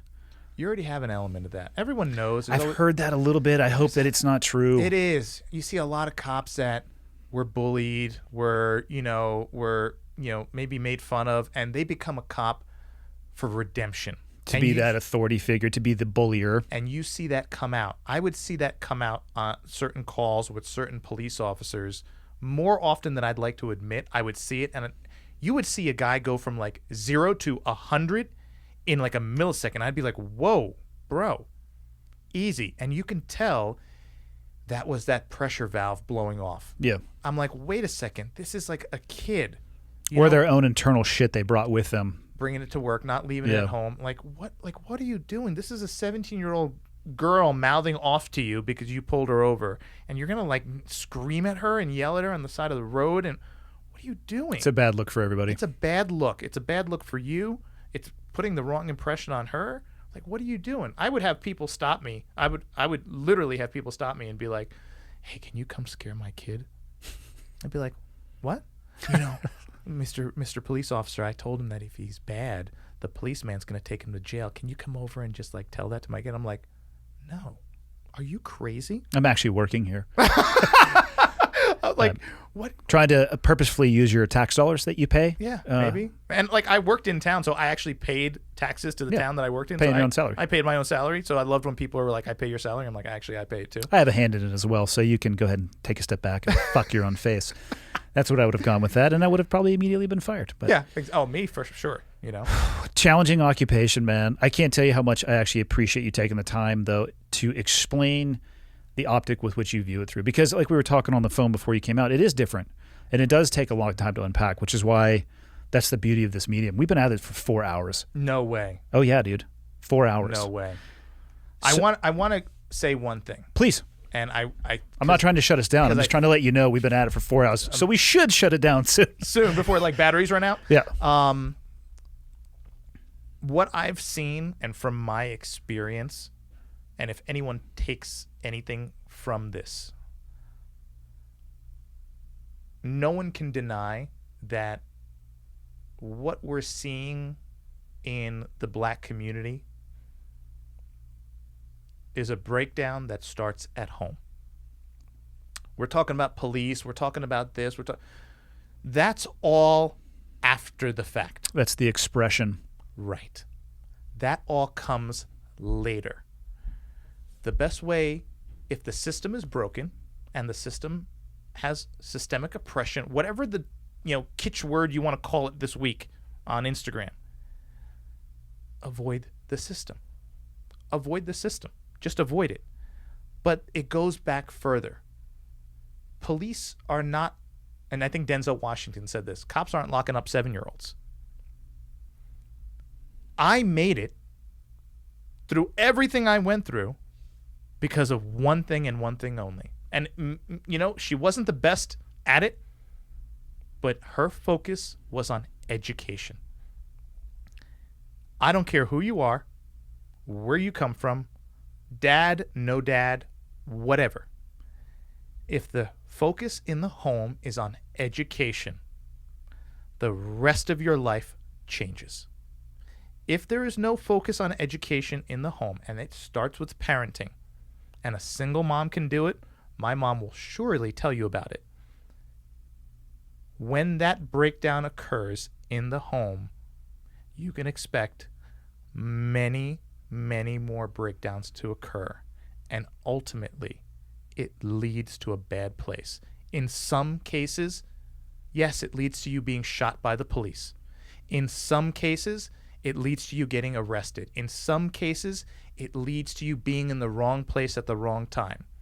It only can get worse. It's cascading. Yeah, you can almost use dominoes as an analogy. Exactly. And some people are like, it goes beyond that. It's, police, racist cops. And listen, you want to avoid racist cops? Avoid being involved with the police. It's really, really that basic. And I know people are like, well, it's not that simple. I don't care what you say. I don't care where you grew up, because I made it. I know plenty of other highly successful people of color.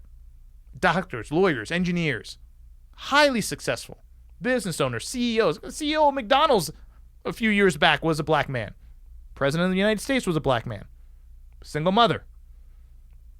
So you can't tell someone like me that it's not possible. And I know that it was possible because it started at home with education. That is the foundation. That is the baseline. Everything else stems from that. Right now, what we're seeing is a result of a lack of focus on education, which is leading to that domino effect. And people are dying. People are literally dying, whether they're killing each other at an alarming rate in these inner cities like Chicago, or they're getting involved in police incidents and they're getting shot by the police. Education, it starts at home. There's a cultural problem with people of color in this country that starts at home.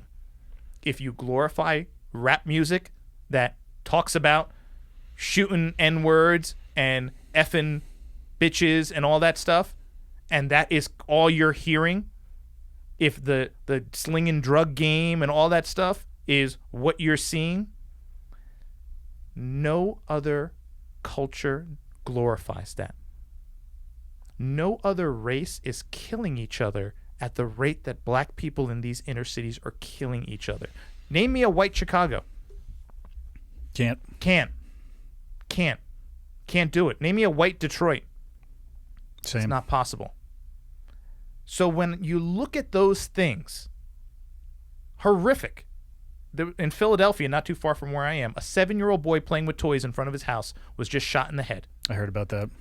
Zamar Jones. No news, no press, no nothing. I started the fundraiser. We raised $77,000. Just sent the money to his mom. Nobody did anything.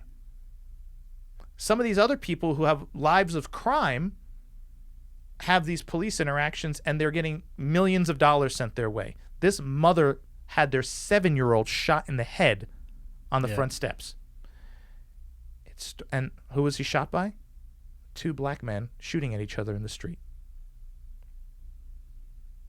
Starts at home. It has to be a change in education and culture around education. Anyone who denies that or says that, and I've been called Uncle Tom, bootlicker, coon, I've been called it all. I say one thing: prove me wrong. Look at my story. Look at what I became. Prove me wrong. Tell me that I am just talking out my ass. Prove me wrong. Because any young black man in this country right now, clearly it's happened. If they want it bad enough, and the foundation is on education, can become president of the United States. And you can't say that's a dream because it happened. Can become CEO of one of the biggest corporations in the world, McDonald's.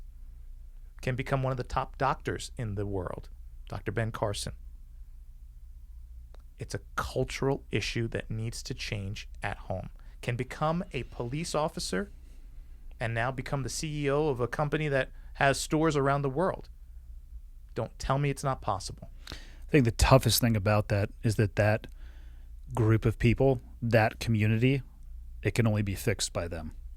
They have to fix themselves. And if they that's the toughest thing, because it's so much easier to say this is the reason why and that is the reason why. And that's true of, I don't care what race, gender, fill in the blank. Policing, right? Policing is going to be fixed from within the police. Military issues will be fixed from within, but it's so fucking hard. Yes. Because it's easier to say that's the reason why instead of looking internally. You talked about it. Shit in the teams don't get fixed by anyone except the guys in the team. Because they don't know how to recognize the true problems, and everybody largely looks the same. Right. So. And thankfully, in certain situations, people realize, hey, we got to fix ourselves. But you hit it on the head. In this situation we're talking about, rather than looking inside and internally, and I meet a lot of young black mothers who say the same thing, grandmothers that are there, they're like, I make sure he goes to school, I make sure, and they are focused on getting that child, keeping them alive in the streets, keeping them out of the gangs, getting them through school. It's the ladder or the stairway, whatever metaphor that you would want to use. That's it. They talk about weed's a gateway drug. Education's the gateway to success. Maybe weed is a gateway drug to other shit, but well, guess what? Education is a great gateway to a successful life. Yeah. And it's been proven time and time again by a lot of great black men in this country.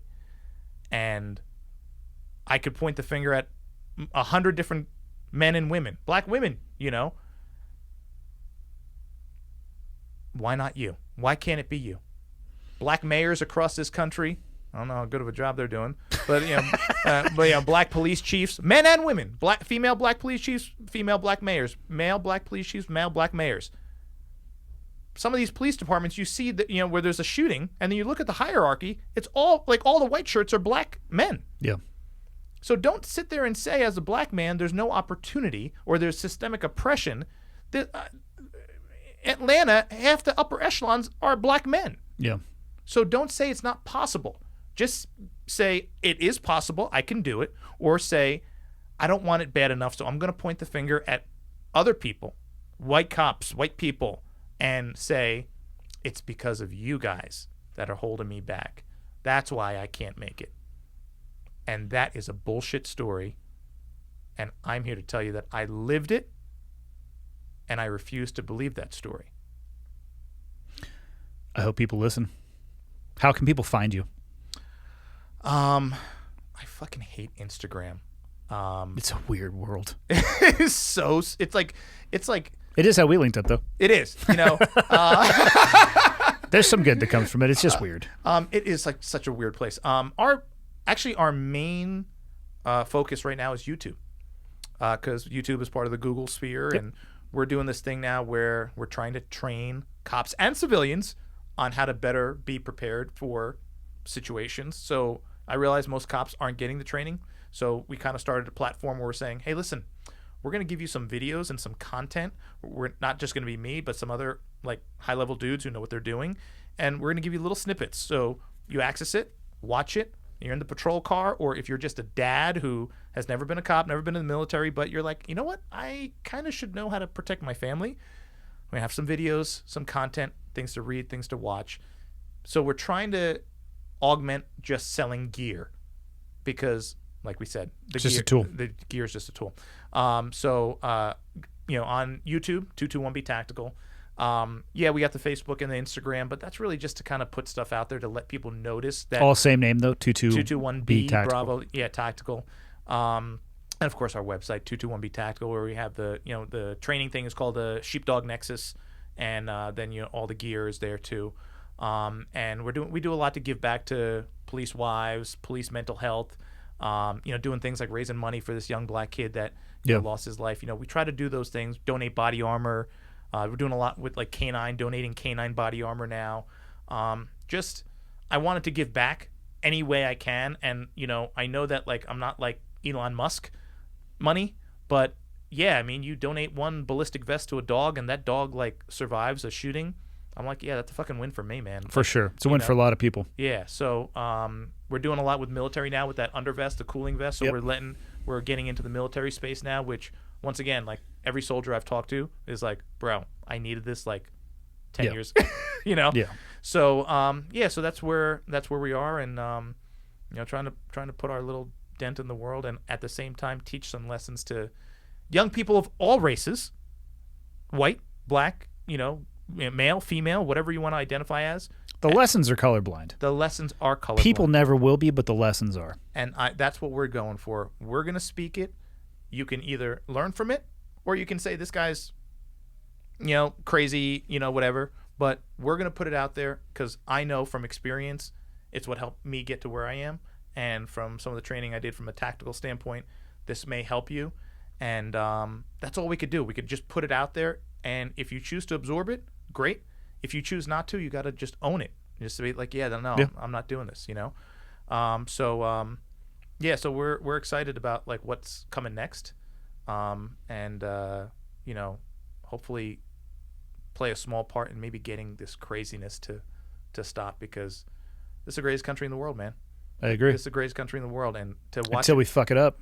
To watch it burn, like literally watch it burn and see what's going on. And you're right. The only people that can fuck it up are us. Agreed. Implode from within, and I don't want to see that happen, man. It's too great of a country to watch that happen, and we got to put all that other shit aside and make it work. Couldn't agree more. Thanks for making the time to travel out here, man. Thank you for having me, man. I appreciate this so much. 4+ hours. Solid. Longest one ever. Solid. Hell yeah.